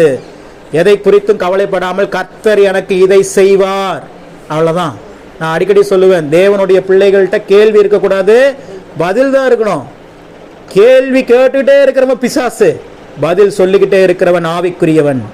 இன்னைக்கு நீங்க யார் டீம்ல இருக்கிறீங்க? எப்போ பார்த்தாலும் ஆண்டவர்கிட்ட கேள்விட்டு தான் கேட்டுட்டு இருக்கிறோம் நிறைய பேர். ஆண்டவரே, ஏன் எனக்கு இந்த பிரச்சனை, ஏன் எனக்கு இந்த போராட்டம், ஏன் எனக்கு இந்த பிரச்சனை மாறல, ஏன் எனக்கு இன்னும் இந்த ஜபத்துக்கு பதில் வரல, ஏன் ஏன் ஏன் ஏன் நீங்க கேள்வி கேட்கறீங்கனாவே நீங்க பிசாசனுடைய கூட்டத்தில் இருக்கிறீங்கன்னு அர்த்தம். ஏன்னா உங்களை கேட்க வைக்கிறதே சத்துரு தான். அல்லேலூயா. நீங்கள் ஜெபம் பண்ணலாம், வேதத்தை வாசிக்கலாம், எல்லாம் பண்ணலாம். ஆனா நீங்க கேள்வி கேட்டுட்டீங்க அப்படின்னா நீங்க சத்துரு கூட்டத்தில் இருக்கீங்க. அதான் சொன்னல. அப்ப பதில் தருகிற கூட்டத்தில் இருக்கிறீங்கன்னா நீங்க ஆண்டவருடைய கூட்டத்தில் இருக்கிறீங்கன்னு அர்த்தம். பிசாசு கேள்வி கேட்பான், நீ இவ்வளவு நாள் சர்ச்சைக்கு போனீங்க, ஏன் உன் சூழ்நிலை மாறல கேட்டானா நீங்க சொல்லணும், ஆண்டவர் மாத்துவார். பதில் உங்ககிட்ட இருக்கா? இருக்குதுன்னா நீங்க தான் தேவனுடைய பிள்ளைகள். கேள்வி இருக்குதுன்னா நீங்க பிசாசனுடைய பிள்ளைகளா மாறிடுவீங்க. எப்ப பிரதர் ஆளுந்தலை பொருள் 5 வருஷம் ஆக போகுது பிரதர், எப்ப பிரதர் சபை கட்டுவீங்கன்னு நீங்க என்கிட்ட கேள்வி கேட்டீங்கன்னா என் ஆண்டவர் கட்டுவார். அல்லேலூயா. பதில் என்கிட்ட இருக்குது. எப்ப பிரதர் உங்க கடன்களாம் அடைக்கும்? என் ஆண்டவர் கட்டுவார், அடைப்பார். எப்ப பிரதர்? என்கிட்ட கேள்வியே இருக்காதுங்க எப்பவுமே. என்ன மாறிட்டேன், ஆண்டவர் எனக்கு எல்லாமே சொல்லி கொடுத்துட்டார், ரகசியத்தை வெளிப்படுத்திட்டார். கேள்வி இருக்கக்கூடாது, உன்ட்ட என்னதான் இருக்கணும்? பதில். ஒரே பதில் தான். 2 கரத்தை வானத்தில் நேரா உயர்த்தி யெகோவா ஈரே, அவ்வளவுதான். உங்களுக்கும் அதாவது ஒரு நெருக்கம் வந்துருச்சு, தேவைகள் வந்துருச்சுன்னா மனுஷங்களை பார்க்காதீங்க, சூழ்நிலையை பார்க்காதீங்க. இவங்கெல்லாம் ரிசோர்ஸ், அதுக்கப்புறம் அதெல்லாம் வரும். மனுஷன் மூலமா தான் ஆண்டவர் உதவி செய்வாரு. மனுஷன் மூலமா தான் எல்லா காரியத்தையும் கொண்டு வந்து தருவாரு. ஆனா அதுக்கு முன்னாடி நீங்க எந்த இடத்துல பார்த்து கையை தூக்கணுமோ அங்க தூக்கிடணும். நீங்க அப்படி கையை தூக்கிட்டீங்கன்னா இப்படி கையை தூக்க வேண்டிய அவசியமே இருக்காது. அல்லேலூயா. நீங்க முடிவு பண்ணிக்கோங்க, கை இப்படி இருக்கணுமா இப்படி இருக்கணுமா. அவரை பார்த்து இதுக்கு என்ன அர்த்தம்? 2 கரத்தை வேலை உயர்த்திட்டோம் அப்படின்னா, நான் ஒன்றும் இல்லை, நீங்க தான் எல்லாம் செய்ய முடியும். என்கிட்ட ஒன்றும் இல்லை, என்கிட்ட எதுவுமே இல்லை, என்னால் எதுவும் செய்யவும். ஆபிரகாம் சொன்னார். ஆபிரகாம் என்ன சொன்னாரு? ஏகோவா ஈரே. அவர் தாங்க பேரே வச்சாரு ஆண்டவருக்கு, ஏகோவா ஈரே. என்ன கேட்குறான் ஈசாக்கு? கட்டை இருக்குது, நெருப்பு இருக்குது, எல்லாமே ஓகே தான். ஆட்டுக்குட்டி எங்க? பலிக்கான ஆட்டுக்குட்டி எங்கன்னு கேட்குறான் ஈசாக். நம்ம நினைக்கிற மாதிரி ஈசாக் குட்டி குழந்தைலாம் இல்லை.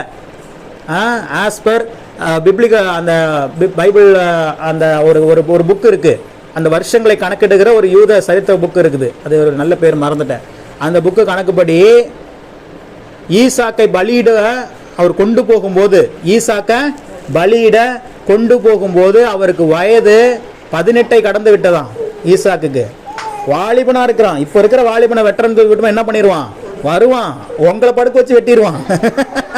ஏண்டா தகப்பா, என்னையாடா வெட்ட பாக்குற, உன்னைய வெட்டுறா அப்படின்னு சொல்லிட்டு என்ன பண்ணிடுவான்? நம்மளா சமாதி பண்ணிடுவான். ஆனா ஈசாக்க தேவன் ஆபிரகாம் எப்படி வளர்த்திருக்கிறார் பாருங்க, கீழ்ப்படிதல் உள்ள ஒரு பிள்ளையாக. அவன் யோசிச்சிருப்பானா? யோசிக்க மாட்டான். அவன் யோசிச்சனால தாங்க கேட்கறான். அவன் யோசிச்சதுனாலதான் கேட்கறான். கட்டை இருக்குது, நெருப்பு இருக்குது, எல்லாமே இருக்குது. மலையில போய் நம்ம பலியிட போறோம், எல்லாமே அவனுக்கு தெரிஞ்சிருச்சு. எப்படி தெரிஞ்சிச்சு? அவனுக்கு 18 வயசு மேல ஆயிடுச்சு. அவனால சுயமா யோசிக்க முடியும். அவன் ஒன்னே ஒன்று மட்டும் தேடிட்டே வரான். ஆட்டுக்குட்டியை காணோம். இந்த அப்பா என்னாச்சு? ஆடையே இல்லாம வேலை கூட்டு போறாரு. அப்ப வருகிற பதில் தான். அப்ப சொல்லியிருக்கலாம், அவன் ஆபிரகாம் சொல்லியிருக்கலாம், அழுதுருக்கலாம், இல்லைன்னா கட்டிப்பிடிச்சு, ஐயோ மகனை. ஏன்னா அவன் ஏக சுதன், ஒரே குமாரன் ஈசாக்கு. 100 வயசுல பிறந்திருக்கிறான். யாருக்கு? ஆபிரகாமுக்கு 100 வயசுல பிறந்திருக்கிறான். அழுதுருப்பான் கட்டி பிடிச்சி, ஐயோ அந்த ஆட்டுக்குட்டியை நீதானடா அப்படின்னு சொல்லிட்டு நினைச்சிருக்கலாம். ஆனா அதை பத்தி எந்த டிஃபெக்ஷன், எந்த விதமான ஒரு பதட்டமும் இல்லாம ஆபிரகாம் கூட்டு போறான். ஆபிரகாமுக்குள்ள என்ன விசுவாசம் இருந்துச்சு அப்படின்னா, ஆண்டவர் இப்படி வந்து தடுத்துருவாரு அந்த விசுவாசம் இல்லை. அவன் என்ன பண்ணிட்டானா, நம்ம மேல கொண்டு போறோம் ஈசாக்க, அவனை பலியிட போறோம், பலியிட்ட பிறகு திரும்பவும் அதே ஈசாக்கை உயிரோட எழுப்பி கொடுக்க போறாரு அப்படிங்கிற விசுவாசத்தோட போனானா. வேத வல்லுநர்கள் சொல்றாங்க. ஏன் இவ்வளவு கான்பிடென்டா போனானா, ஏன்னா அவனுக்கு ஆண்டவர் சத்தியத்தை வெளிப்படுத்தினார். மரித்தாலும் திரும்பி என்ன பண்ணலாம்? உயிரோட எழுப்ப வைக்க முடியுங்கிற அந்த வல்லமை ஆண்டவர் யெகோவா தேவனுக்கு இருக்குதுங்கிறது யாருக்கு தெரியும்? ஏன் அவனுக்கு தெரியும் அப்படின்னா, அவன் 100 வயதிலே குழந்தையை பெற்றுக்கொள்ளக்கூடிய தகுதியே இல்லாத ஒருத்தனை கூட என்ன பண்ண வச்சுட்டாரு? தகப்பன் ஆக்கிட்டாருங்கிற அந்த அந்த அந்த அற்புதத்தை பார்த்ததுனால ஆண்டவரால நடக்கும். ஈசாக்கு போட்டு தள்ளிடுவேன், அவ்வளவுதான். ஆனாலும் அந்த ஈசாக்க, செத்து போன ஈசாக்க திரும்ப உயிரும். அதனாலதான் அவன் சொல்றான், வேலைக்காரர்களை ஒரு இடத்துல நிப்பாட்டிட்டு போகும்போது நாங்கள் திரும்பி வருவோம் அப்படிங்கிறான். வருவேன்னு சொல்லல. இப்ப வருவோம்னா அவனுக்கு என்ன, அவனுடைய கான்பிடன்ட் என்ன அப்படின்னா, ஈசாக்க வெட்டிடுவோம், வெட்டின பிறகு திரும்பி யெகோவா தேவன் இறங்கி வந்து அவனுக்கு உயிர் கொடுத்துருவாரு, திரும்பவும் ஈசாக்கோட தான் வீட்டுக்கு போவோம். சாராள்கிட்ட கூட சொல்லிட்டு வந்திருப்பான், சாராளே அதெல்லாம் ஒன்றும் கவலைப்படாத, இப்ப எப்படி போறோமோ அப்படித்தான் வருவோன்னு சொல்லிட்டு தான் வந்திருப்பான். அல்லேலூயா. பதட்டம்லாம் இல்லை. ஏன்னா விசுவாசிக்கிறவன் பதறான். வேதம் சொல்லுகிறது, பதற மாட்டான். விசுவாசிக்கிறவன் எப்பவுமே விசுவாசிக்கிறவன் பதறவே மாட்டாங்க. உங்களுக்குள்ள விசுவாசம் இருக்குதுன்னா நீங்க பதறவே மாட்டீங்க. அப்ப பதறீங்கன்னா உங்களுக்கு என்ன இருக்குது? விசுவாசம் இல்லைன்னு அர்த்தம். பயம் வந்துருச்சுன்னு அர்த்தம். பயம் இருந்துச்சுன்னா தான் பதட்டம் இருக்கும். பயம் இருந்துச்சுன்னா பயமே இல்லைன்னா பதட்டமே இருக்காது. பதட்டமே இருக்காது. விசுவாசத்துல அந்த அளவுக்கு நீங்க வளர்ந்துடணும். போனா நடந்துச்சு. அப்ப சொன்ன பதில் தான், யெகோவா ஈரே, எல்லாம் பார்த்து கொள்வார், கர்த்தருடைய பர்வதத்தில் பார்த்து கொள்ளப்படும் சொன்னா நடந்துச்சு. அங்க போனா பிளான் சேஞ்ச் ஆயிருச்சு. நீ அவ்வளோலாம் என்னை டீப்பா விசுவாசிச்ச, ஓகே தான், பட் அந்த அளவுக்கு நான் கொண்டு போகல. பிள்ளையாண்டான் மீது கையை போடாதே, அவ்வளவுதான், முடிஞ்சிச்சு. ஆனா பலியிடணுமே, ஏன்னா பலியிடணும்னு சொல்லி வந்துச்சுன்னா அது நிறைவேற்றி ஆகணுமேங்கும் போது அவனுக்காகவே அங்க ஒரு ஆட்டுக்குட்டி கொம்பு மாட்டிக்கிட்டு சிக்கிட்டு இருக்குது மலையில. அங்க ஒரு ஆட்டுக்குட்டி ஆண்டவர் அப்பதான் அவனை பார்க்க வைக்கிறார். அதுக்கு பிறகு அதை கொண்டு வந்து பலியிட்டுட்டு திரும்ப அவன் சொன்ன வார்த்தையின்படி நல்லா நடந்து, நல்லா கவனிச்சுக்கோங்க. அவன் என்ன வார்த்தையை சொன்னானோ அதான் நடந்துச்சு. திரும்பி வருவோம். திருப்பி போனாங்க. ஈசாக்கும் போனா, 18 வயசு பையன் ஈசாக்கு. அல்லேலூயா. அப்போ தேவனால முடியாத காரியம் ஒண்ணுமே இல்லைங்க. இல்லாதவைகளை இருக்கிறவைகளை போல அழைக்கிற தேவன். அழைக்கிற தேவனா இன்னொரு வசனம் சொல்லுகிறது, எல்லாவற்றையும் எல்லாவற்றாலும் நிரப்புகிற தேவன். இந்த வார்த்தையெல்லாம் நீங்க அதிக உச்சரிக்கணும். நான் ஜெபம் பண்ணும்போது தொடங்கும் போது இந்த வார்த்தையெல்லாம் அதிகம் சொல்லுவேன். இல்லாதவைகளை இருக்கிறவைகளை போல அழைக்கிற தேவனே அப்படின்னு சொல்லுவேன். ஏன்னா நீங்கள் எந்த காரியத்தை அதிகமா அறிக்கை செய்கிறீங்களோ, எந்த காரியத்தை அதிகமா விசுவாசிங்களோ, அது உங்க வாழ்க்கையில மாம்சமாகும், அது உங்க வாழ்க்கையில வெளிப்படும். நீங்கள் ஆண்டவரை எப்படி பார்க்குறீங்களோ அப்படிதான் அவர் வெளிப்படுவார். அவர் ஐஸ்வர்ய சம்பன்னரா பார்த்தீங்கன்னா ஐஸ்வர்யத்தினால் நிறைந்து நீங்கள் காணப்படுவீர்கள். அவரே ஒரு இல்லாத தேவனாக, அவர் நம்மளை ரொம்ப பாடுகள் உட்படுத்துகிற தேவனாக, நம்மளை கண்டிக்கிற தேவனாக, நம்மளை காயப்படுத்துகிற தேவனாகவே நீங்க பார்த்தீங்கன்னா அப்படியே அவர் வெளிப்படுவார். கீ நம்ம கிட்ட தான் இருக்குது. எந்த சாவியை போட்டு நீங்க திறக்கிறீங்கிறது தான் மேட். சரியான சாவியை போட்டு நீங்கள் திறந்தீங்கன்னா சரியான தேவனை நீங்கள் என்ன பண்ண முடியும்? பார்க்க முடியும். அவர் எல்லாருக்கும் எல்லாமுமா இருக்கிறார். நீங்க எப்படி அவரை பார்க்கிறீர்களோ அப்படியே அவர் இருக்கிறார். அல்லேலூயா. அதனால உங்களுக்குள்ள அப்படி ஒரு விசுவாசம் வந்துருச்சு அப்படின்னா உங்களுக்குள்ள பயமே இருக்காது. நான் சொன்னேனே, பதில் இருக்குதா? பக்கத்தில் பார்த்துக்கலங்க, பதில் இருக்குதா உங்ககிட்ட? கேள்வி கேட்க மாட்டீங்களா? கேள்வி கேட்டுட்டீங்கன்னா எந்த கூட்டம்னு பிடிச்சிக்கோங்க. இந்த கூட்டத்தில் இல்லை, லெஃப்ட் சைடில் இல்லை, ரைட் சைடில், அது லெஃப்ட் சைடில் தான் இருக்கிறீங்கன்னு அர்த்தம், ரைட் சைடில் இல்லைன்னு அர்த்தம். அப்போ தேவனுடைய பிள்ளைகள் இடத்துல எப்பொழுதும் பதில் இருக்க வேண்டும். ஒரே பதில் தான், யெகோவா ஈரே, கர்த்தர் பார்த்துக் கொள்வோம். எப்போ பிரதர் நடக்கும்? கர்த்தர் பார்த்துக் கொள்வோம். எப்போ பிரதர் நடக்கும்? கர்த்தர் பார்த்துக் கொள்வோம். நடக்கும். நடக்குமா? கண்டிப்பா நடக்கும். பாட்டு பாடினோம்ல, நடக்குமா நடக்காதா என சோர்ந்து போயிருந்தேன். நம்மளாம் சோர்வு அடையக்கூடாது. நடக்கும். இன்னைக்கு நடக்கலையா? நாளைக்கு நடக்கலையே, நாளானைக்கு கண்டிப்பா நடந்தே. அவ்வளவுதான். தாமதித்தாலும் காத்திரு, அது நிச்சயம் வரும், அது தாமதிப்பதில்லை. தரிசனம்னு ஒன்று வச்சுட்டாரு அப்படின்னா ஒரு நாள் அவர் மாற்ற மாட்டாரு. சாலமோனுடைய லைஃப் ஹிஸ்டரி ஏசப்பாக்கு தெரியாதா? அவனுடைய முடிவு அவருக்கு தெரியுமா தெரியாதா? இருங்க, நமக்கு தெரியாது. சாலமோனுடைய முடிவு தேவனுக்கு தெரியுமா தெரியாதா? ஆனாலும் அவன் மேல ஒரு திட்டத்தை வச்சுட்டார். அவன் கடைசியில் இப்ப சாலமோன் அவனுடைய கடைசி நாட்கள்லாம் விக்கிரகத்தை வணங்க போயிட்டான். இன்னும் நீங்க வேத ஆதாரத்தெல்லாம் எடுத்து பார்த்துட்டீங்க அப்படின்னா இன்னைக்கு இஸ்லாமியர்கள் வணங்குகிற அந்த தர்கா, அந்த காரியங்கள், இந்த எல்லாமே எழுதுனது யாருன்னா சுலைமான். அந்த சுலைமான் அங்க சொல்லப்படுகிறவர் தான் இங்க சாலமோன். அவன் கடைசி காலத்துல அவனுடைய மனைவியினால, அவனுக்கு வந்த அந்த புறஜாதி மனைவிகளால என்ன பண்ணிட்டான்? ஆண்டவரை விட்டு விலகி வேற ஒரு போயிட்டு ஜின்னை வரவழைத்தானாம். ஜின்னுங்கிறது தேவதூதன். அவங்க நம்ம ஏஞ்சல்னு சொல்றோம், அவங்க ஜின்னுன்னு சொல்லுவாங்க. அந்த ஜின்னை வரவழைத்து ரகசியங்களை, அதான் வேற யாரு, நம்ம லூசிபர் தான் அங்க வேற வேடம் போயிட்டு அவனுக்கு அதை எதையும் சொல்லி அவர் புக்கு எழுதி இன்னைக்கும் சுலைமான் அப்படிங்கிறவர் இஸ்லாமியர்கள் ஒரு பெரிய தலைவராக, ஒரு பெரிய தூதராக பார்க்கிறார்கள். காரணம் என்ன அப்படின்னா அவனுடைய கடைசி நாட்கள் எல்லாம் முழுக்க தேவனுக்கு பிரியமில்லாத வாழ்க்கை. இப்பவும் சாலமோன் பரலோகத்தில் இருப்பாராங்கிறது கேள்விக்குறிதான். ஏன்னா அவனுடைய முடிவு தேவனை விட்டு பிரிஞ்சுட்டான். முடிவு என்ன? வேதம் அப்படிதான் சொல்லுது. நல்லா கவனிக்கணும். அப்ப இவனுடைய முடிவு என்ன என்பது தேவனுக்கு தெரியும். தெரிஞ்சதுனால ஏன் உன்னுடைய முடிவு வேற மாதிரி இருக்க போது, அதனால என்னுடைய திருச்சபையை உன்னை கொண்டு நான் கட்ட மாட்டேன், வேற யாரா வச்சு கட்டுறேன்னு சொல்லி மாத்தினாரா? எவ்வளவு நல்ல ஆண்டவர் பாருங்களேன். உங்க மேல ஒரு திட்டத்தை வச்சுட்டாருன்னா நீங்க வேற மாதிரி போனாலும் அந்த திட்டத்தை நிறைவேற்றிட்டு தான் ஃப்ரீயா விடுவாரே ஒழியா அது வரைக்கும் விட மாட்டேன். அல்லேலூயா. அப்ப அறியாதவனா அவ்வளவு ஞானம் உள்ளவன், சாதாரணமான ஞானம் இல்லை, அவ்வளவு ஞானம் உள்ளவனே வழி விலகி போயிடான். ஆனா தேவனே நம்மளுக்கு ஞானமா இருக்கிறதுனால, இந்த புதிய உடன்படிக்கைக்குள்ள வந்ததுனால நான் நினைப்பேன், சாலமோன் மட்டும் புதிய உடன்படிக்கைக்குள்ள இருந்தானா ஆண்டவனை என்ன பண்ணிருக்க மாட்டாரு? இருக்க மாட்டார். ஏன்னா இயேசு கிறிஸ்துவின் ரத்தம் சிந்தப்பட்டிருக்கிறது, பரிசுத்த ஆவியானவருடைய துணை இருக்கிறது, கண்டிப்பா என்ன பண்ண மாட்டான்? மறுதளிச்சிருக்க மாட்டான் கண்டிப்பா. அதுதான் பேதுருவுக்கும் சாலமோனுக்கு இருக்கிற வித்தியாசம். அதுதாங்க, சாலமோன் தேவனை விட்டு பிரிந்து போனா அப்படியே போயிட்டான்.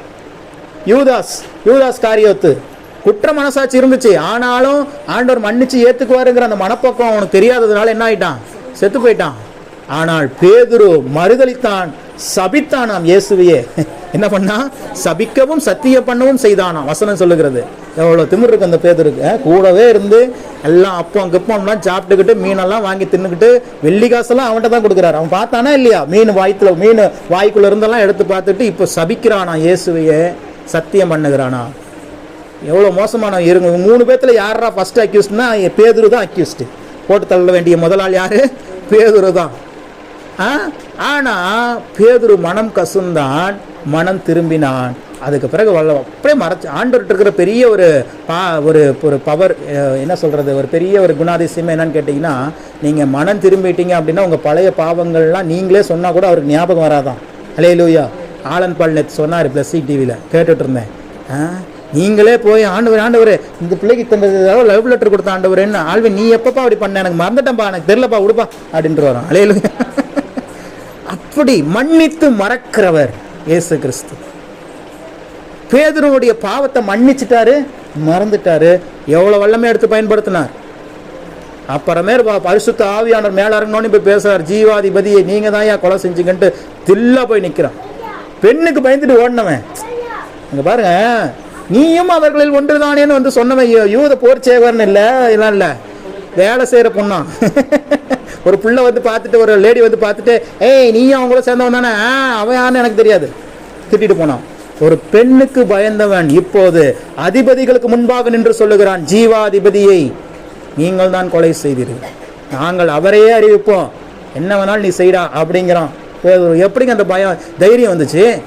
பரிசுத்த ஆவியானவர் அல்லேலூயா அப்படியே சேஞ்ச் பண்ணிடுவார். உங்களுடைய வீக்னஸ் எதுவும் அதை அப்படியே ஸ்ட்ராங் ஆக்கிடுவார். இன்னைக்கு நீங்க எதுல குறைவா இருக்கிறீங்க? பொருளாதாரத்துல குறைவா இருக்கிறீங்களா? வருகிறது நாள் நீங்க தான் கடன் கொடுக்க போறீங்க. அல்லேலூயா. கடன் வாங்க எங்கேயாவது கிடைக்குமா? யாராவது கொடுப்பாங்களா? நான் சொல்றேன், நீங்க தான் இன்னைக்கு கடனே கொடுக்க போறீங்க. அல்லேலூயா. நீங்க தான் அது. தேவன் அதுக்காக தான் எந்த இடத்துல நீங்க வீக்கா இருக்கிறீங்களோ தெரிஞ்சு வச்சுக்கோங்க. ஓ, நாட்கள் வருகிறது, இதே காரியத்தில் தேவன் நம்மளை பலமாக்க போகிறார். அப்ப வாக்குத்தத்தம் நிறைவேறும், அப்பதான் அந்த திட்டம் நிறைவேறும். அந்த விசுவாச கண்களில் அதை பார்க்க ஆரம்பித்து விட்டீர்கள் சொன்னால் நீங்கள் ஜெயித்து விடுவீர்கள். இந்த மாதத்தினுடைய வாக்குத்தத்தை வாசிச்சுட்டு நம்ம திருவந்து நேரம் கடந்து செல்வோம். வாசிங்க யோபினுடைய புத்தகம் 8ஆம் அதிகாரம் 7ஆம் வசனம். ஒவ்வொரு மாதமும் தேவன் நமக்கு தருகிற வாக்குத்தத்தம் ஒரு எக்ஸைட்மெண்ட்டாக இருக்கும். இந்த மாதம் கடைசி, இந்த வருஷத்தினுடைய கடைசி மாதம், இந்த மாதத்தில் ஆண்டவர் நமக்கு என்ன வாக்குத்தத்தம் தருகிறான்னு வாசிக்கலாம். உம்முடைய துவக்கம் அற்பமா இருந்தாலும் உம்முடைய முடிவு சம்பூரணமா இருக்கும். பக்கத்துல பார்த்து சொல்லுங்க, உங்க முடிவு சம்பூரணமா இருக்கும். அல்லேலூயா, அல்லேலூயா. தேவன் இந்த மாதத்துல, போன மாசம் நம்ம பார்த்தோம், அவர்களுக்கு அதை கொடுப்பேன், அதை சுதந்தரிப்பார். சுதந்திரிச்சிங்களா போன மாசத்துல? நானும் நிறைய சுதந்திரிச்சிட்டேன். அல்லேலூயா. பெரிய வெற்றி.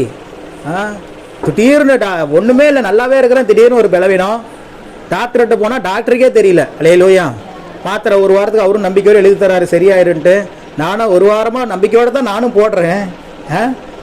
திடீர்னு ஒண்ணுமே சரியாகல, போய் டாக்டர்கிட்ட கேட்டா அவர் சாதாரணமா சொல்லிட்டாரு, இதுக்கு மேல ஆப்ரேஷன் தாங்கன்ட்டார். என் வாழ்க்கையில ஆப்ரேஷன் மற்றவங்களுக்கே பண்ணக்கூடாதுன்னு நினைக்கிற ஆளு எனக்கே ஆப்ரேஷன்னா எப்படி இருக்கும் யோசிச்சு பாருங்க. அது எப்போ, எந்த சூழல்ல? இப்பதான் அப்படியே க்ரோ ஆகிட்டு இருக்கிற நேரத்தில் போய் படுக்க வைக்க பார்க்குறாங்க ஆஸ்பத்திரியில். ஆப்ரேஷன், எனக்கு ஆப்ரேஷன் பண்ணணும் அப்படின்னா என்னை பார்த்துக்க கூட ஆள் இல்லை. அல்லேலூயா. நிஜமாக தான். மெசேஜ் கேளுங்க, நான் கேட்டேன், எங்கள் அம்மாட்ட போய் ஃபோன் அடித்து கேட்டேன். வருவேன்னு சொல்கிறாங்க, ஆனால் வரமாட்டாங்க, எனக்கு தெரியும். வரக்கூடிய சூழல் அவங்களுக்கு இல்லை. அங்கே அக்கா தங்கச்சி பிள்ளைங்க எல்லாம் அங்கே இருக்கிறனால அவங்கள பார்த்துக்கிறதுக்கே வரணும்னு மனசு துடிக்கும். ஐயோ பெத்த பிள்ளையை பார்க்கணுமே. நான் தான் கேட்டேன், சரி அப்படி எனக்கு ஆப்ரேஷன் பண்ண போகிறாங்கன்னா, ஏன்னா மெர்சி டியூட்டிக்கு போயிடும். மெர்சி அம்மா அவங்களால அவங்க நம்ம பிள்ளைகளை அங்கே பார்த்துக்கிறாங்க. இப்போ வேறு யாராவது அங்கே இருந்து வந்து பார்த்தாங்களோ பார்த்துப்பாரு. எல்லாமே உலகமே படைச்ச தேவகுமாரனுக்கே தலை சாய்க்க இங்கே இத்தனை பேர்த்த அம்மா அப்பா அக்கா தங்கச்சின்னு கூப்பிட்றோம், ஒருத்தரையும் எனக்கு ஞாபகம் இல்லை பாருங்க. அன்றைக்கி யாராவது என் கூட வந்துருப்பீங்க? அல்லேலூயா. நீங்களே கேட்டால் இருக்க மாட்டீங்க. அம்மா இருப்பாங்க, அப்பா கூட வந்துடுவார். சொல்கிறேன், நீங்களே இருப்பீங்க. ஒரு எக்ஸாம்பிளுக்கு சொல்கிறேன், சூழ்நிலை வருது, யோசிக்கிறேன். ஆப்ரேஷன் பண்ண சொல்கிறார் டாக்டரு. என்னடா இது ஆப்ரேஷனுங்கிறாங்க. எனக்கு வலியெல்லாம் இல்லை, வலியாதெல்லாம் ஒன்றும் இல்லை, ஆனால் ஒரு பலவீனம், அது மாற மாட்டேங்குது. என்னடா பண்ணுறது அப்படின்னு யோசிக்கிறேன். சரி, நமக்கு இருக்கிற ஒரே ஒரு 2 கையை மேலே தூக்கி உட்காந்துட வேண்டியது தான். அல்லேலூயா. ஏகோவா ஈரே எல்லாம் பார்த்து கொள்வார். நல்லா கவனிக்கணும். ஒரு வாரமாக டாக்டர் மாத்திரை கொடுத்துட்டாரு. மாத்திரையெல்லாம் போட்டு எதுவுமே கேட்கலன்னு சொல்லிட்டு தான் திருப்பி டாக்டர்கிட்ட போகிறோம். அன்னைக்கு டாக்டர் வந்து என்ன சொல்லிட்டாரு, இதுக்கு மேலே ஆப்ரேஷன் தாங்க, புதன்கிழமை டேட்டு குறிச்சிட்டாங்க. புதன்கிழமை வந்துருங்க ஜிஹெச்சுக்கு, அரியலூர் மெடிக்கல் காலேஜ் கூட்டு வந்துருங்க சிஸ்டர், பார்த்துடலாம் என்னான்ட்டு அப்படிங்கிறாங்க. இதுக்கு புரியல, எண்டோஸ்கோப்பி அது எதுவும் இது ஏதோ நார்மலாக டெஸ்ட்னு தெரிஞ்சிருச்சு. அதனால சரி பார்த்துக்கலான்ட்டு எனக்கு தான் தெரியும் சொல்லுது நினச்சி. எனக்கு தெரியும் எண்டோஸ்கோப்பினா என்ன பண்ணுவாங்கன்னு எனக்கு தெரியும். அதான் சொல்லுவோம் அடிக்கடி மெர்சிட்ட, நீ படித்த நர்ஸு, நான் படிக்காத டாக்டரு. அல்லேலூயா. அது அதே மாதிரி தான். அங்கே அடுத்த நாள் போயிட்டு திங்கக்கிழமைன்னு நினைக்கிறேன், திங்கக்கிழமை போயிட்டு திங்கக்கிழமை செவ்வாய்க்கிழமையே போய் அவங்க ஸ்டாஃப் நர்ஸ் பக்கத்தில் கூட வேலை செய்கிறவங்களாம் கேட்குறாங்க. கேட்டால் அது ஆப்ரேஷனுங்க, நைட்டெல்லாம் சாப்பிடாமல் இருக்கணும். அடுத்த நாள் மெர்சி சொல்லணும். மெர்சி ஒரு மாதிரி ஆயிடுச்சு. ஐயோ ஆப்ரேஷனா இது? கரெக்டு தான், அவன் படிக்காத டாக்டர் தான். அல்லேலூயா. எனக்கு தெரியும் எண்டோஸ்கோபினா என்னன்ட்டு. அப்போது நான் யோசிக்கிறாங்க, எனக்கு புரிஞ்சிருச்சு, சரி ஏதோ ஆப்ரேஷன் பண்ண சொல்கிறாங்க, இது ரத்த சம்மந்தப்பட்ட காரியம், இதில் விளையாட்டாவே இருக்கக்கூடாது. ஆனால் கணக்கெலாம் போடுறேன், ஒரு நாளைக்கு ஒரு 100 ml ரத்தம் எனக்கு வெளியே போயிட்டே இருக்குதா மனுஷன் மெர்சிட்டு கேட்குறேன், ஒரு மனுஷனுடைய உடம்புல எத்தனை லிட்டர் ரத்தம் இருக்கும் அப்படின்னு கேட்குறேன். அது சொன்னிச்சு 6 லிட்டர் 7 லிட்டர் இருக்கும் அப்படின்னுச்சு. அப்போ நான் கணக்கு போடுறேன், ஒரு நாளைக்கு 100 mlனா 10 நாளைக்கு 1 லிட்டரு, அடுத்த 60 நாளில் காலி ஆயிருக்கணும். அப்படியெல்லாம் யோசனை போயிடுச்சு. அதை பார்த்து 100 ml ரத்தம் போணுச்சுன்னா எப்படிங்க இருக்கும்? டெய்லி 100 ml ரத்தம் போகுது, உடம்புல இருக்கிறது எவ்வளோதான், 7 லிட்டர் ரத்தம் தான். அப்போ 60 நாளில் ஆழ்வின் பரலோகத்தில் இருப்பார் போல் இருக்குது அப்படிங்கிற மாதிரிலாம் யோசிச்சுட்டு அதுக்கு தான் கேட்டுட்டு இருக்கிறேன். அப்புறம் அப்படி பார்த்துட்டே இருக்கிறேன். அப்புறம் யெகோவா ஈரே எல்லாம் பார்த்து கொள்வார், அமைதியாக இருக்கிறேன். மாத்திரை டாக்டர்கிட்ட போயிட்டு வந்தாச்சு, ஆப்ரேஷன்ட்டாரு. புதன்கிழமை ஆப்ரேஷனுக்கு ஆள் கூப்பிட்டுருக்கிறேன். என்னை பார்த்துக்கிறதுக்கு யாராவது வருவாங்களா? எங்கள் அம்மாட்ட ஃபோன் அடிச்சு கேளு, எங்கள் அக்காட்ட ஃபோன் அடிச்சு கேளுன்னு கேட்டுட்டு இருக்கிறேன். அவங்களும் அன்னைக்குன்னு பார்த்து வேற ஏதோ ஒரு சூழ்நிலை இருக்குது, அவங்களுக்கு வர முடியாத ஒரு சூழ்நிலை. எப்படி ஆகி போச்சு பாருங்க. அல்லேலூயா. இப்போ பார்க்குறேன், ஆண்டவரே நான் எல்லாத்துக்கும் ஜெபம் பண்ணுவேன், இந்த சரீரம் இயேசு கிறிஸ்துவின் ரத்தத்தினால் மீட்கப்பட்ட சரீரம், இந்த சரீரத்தில் வியாதி இல்லை, பலவீனம் இல்லை அப்படின்னு சொல்லி நான் ஜெபம் பண்ணுவேன். அப்போ நான் உங்களுக்கு ஜெபம் பண்ணும்போது எனக்கு ஜெபம் பண்ணாமல் இருப்பேனா? நான் சொல்லிட்டேன், ஆண்டவரே இந்த சரீரத்தில் கத்தி படக்கூடாது. என்ன படக்கூடாது? கத்தி படக்கூடாது. இது இயேசு கிறிஸ்துவினால் மீட்கப்பட்ட சரீரம் அப்படின்னு சொல்லி ஜெபிக்க ஆரம்பித்தேன். என்னுடைய ஜெபத்தை விட என் மனைவியினுடைய ஜெபம் ரொம்ப ஆழமாக இருந்துச்சு. அவங்க அடுத்த நாள் எனக்கு தீர்க்க தரிசனமாகவே சொல்லிட்டாங்க, இனி உனக்கு வராதியா, பிளட்டே வராது பார் அப்படின்ட்டாங்க. எங்கிருந்து சொல்லுதுன்னு தெரியலையே அப்படின்னு நினச்சேன். நீங்கள் நம்ப மாட்டீங்க, டாக்டர்கிட்ட அதுக்கப்புறம் மாத்திரைலாம் நான் வாங்கிட்டு வரல. புதன்கிழமை வர சொல்லிட்டாருன்ட்டு மாத்திரை வாங்க கூட எனக்கு மனசு இல்லை. அது வரைக்கும் டாக்டர் மாத்திரை போடுங்கன்னு தான் சொன்னார். எனக்கு தான் அப்போ தான் ஆப்ரேஷனே பண்ண போகிறோமா, அப்புறம் எதுக்கு இந்த மாத்திரை அப்படின்ட்டு ஒரு 500 ரூபா மிச்சம் பண்ணுவோம், மாத்திரைலாம் வேண்டாம் அப்படின்ட்டு வந்துட்டு மாத்திரையும் வாங்க மாட்டோம், மாத்திரை போடலைங்க. அடுத்த நாள் காலையில் அந்த பிரச்சனையே இல்லை. டெய்லியா சந்தோஷமாக சொன்னேன், டாக்டர்கிட்ட போய் பார்க்குறோம், மாத்திரையை போடுறோம், அந்த பிரச்சனை மாறணுன்ட்டு ஒன்றும் நடக்கலை, ஆப்ரேஷன் தான் வழின்னு சொல்லிட்டாங்க. இப்போ வந்து பார்த்தா அடுத்த நாள் அந்த பெரிய ஒரு அற்புதமாக ஒரு மிராக்கிளாக நடந்துருச்சு. அப்புறமேட்டு மெர்சி கொஞ்சம் ஞானம் வந்துச்சு, இந்த ப்ளீடிங் ஸ்டாப் ஆகிறதுக்கு ஒரு மாத்திரை ஒன்று இருக்குது அப்படின்னு சொல்லி. இதை ஏமா இவ்வளோ லேட்டாக சொல்கிறேன், இதை சொல்லியிருந்தேன்னா அந்த டாக்டர்கிட்ட போயே இருக்க மாட்டேங்க அப்படின்னு சொல்லிட்டு அதை போய் ஃபஸ்ட்டு வாங்கிட்டு வான்னு சொல்லிட்டு 2 நாள் போட்டேங்க, டோட்டல் ஸ்டாப்புங்க. அல்லேலூயா. மருத்துவத்தினால் கைவிடப்பட்டேன், மருத்துவரால் கைவிடப்பட்டேன், ஆப்ரேஷன் சொல்றாங்க, மனைவியினுடைய ஜபத்தினால் திருப்பி உயிர்ப்பிக்கப்பட்டேன். அல்லேலூயா. ஆமாம், மனைவியோட ஜபம் தான். நம்மளாம் எனக்கு கூட விசுவாசம், நான் தான் ஆளை கூப்பிட்டு இருக்கிறேனே, ஆப்ரேஷன் பண்ண போறாங்கிற விசுவாசத்துக்கு வந்துட்டேன். நான் என்னை பார்த்துக்க ஆள் இல்லைன்னு எனக்கு வருத்தமே ஒழிய எனக்கு ஆப்ரேஷனே நடக்காது அப்படிங்கிறதுலாம் இல்லை. ஆனால் என் மனைவியினுடைய ஜபம் எப்படி சூழ்நிலைகளை மாற்றுகிறது பாருங்களேன். அல்லேலூயா. இப்போ எனக்கு எந்த பிரச்சனையும் இல்லை, நான் நல்லா இருக்கிறேன். 60 நாள் இல்லை, இன்னும் 6000 வருஷம் கூட என்னால் உயிர் வாழ முடியும். தேவன் என் கூட இருக்கிறாரு. அல்லேலூயா. நீங்கள் உயிர் வாழ்வீங்க, நாங்கள் இருப்போமா பிரதர்? நான் இருந்தேன்னா நீங்கள் எல்லாம் இருப்பீங்க. அல்லேலூயா. தேவன் நல்லவர், அவ்வளோதான். கர்த்தர் நல்லவர், அவர் கிருபை. அந்த நேரத்தில் எனக்கு ஒரு வசனம் தான் ஞாபகம் வந்துச்சு, கர்த்தர் நல்லவர் என்பதை ருசித்து பாருங்கள். அப்பதான் அந்த வார்த்தை புரியுது, ஓ இதுதான் ருசிச்சு பார்க்கறதா. எல்லாராலையும் கைவிடப்பட்ட ஒரு சூழ்நிலையில, மருத்துவரோ மருந்து எல்லாமே கைவிடப்பட்ட ஒரு சூழ்நிலையில தேவன் எவ்வளவு நல்லவர் என்கிறதை ருசித்து பார்க்கக்கூடிய ஒரு அனுபவத்தை தேவன் கொடுத்தார். அல்லேலூயா. இப்போ இந்த கடைசி மாதத்தில் என்ட்ரா இருக்கிற உங்களுக்கு தேவன் சொல்லுகிறார், இந்த வருஷத்தை நீ தொடங்குனது ஒரு அற்பமாக இருந்திருக்கலாம், ஆனால் இந்த வருஷத்தினுடைய முடிவு சம்பூரணமாக உன் வாழ்க்கையில் இருக்கும். அல்லேலூயா. சம்பூரணமாக இருக்கும். சம்பூரணங்கிற வார்த்தைக்கு இங்கிலீஷில் பிளண்டின்னு சொல்லப்பட்டிருக்கிறது, லிபரலின்னு சொல்லப்பட்டிருக்கிறது. ஏன் ஆண்டவர் சம்பூரணமாய் நம்ம கொடுக்கணும்னு நினைக்கிறாரு? வாசிங்க, யாக்கோபு 1ஆம் அதிகாரம் 5ஆம் வசனத்தை வாசிங்க.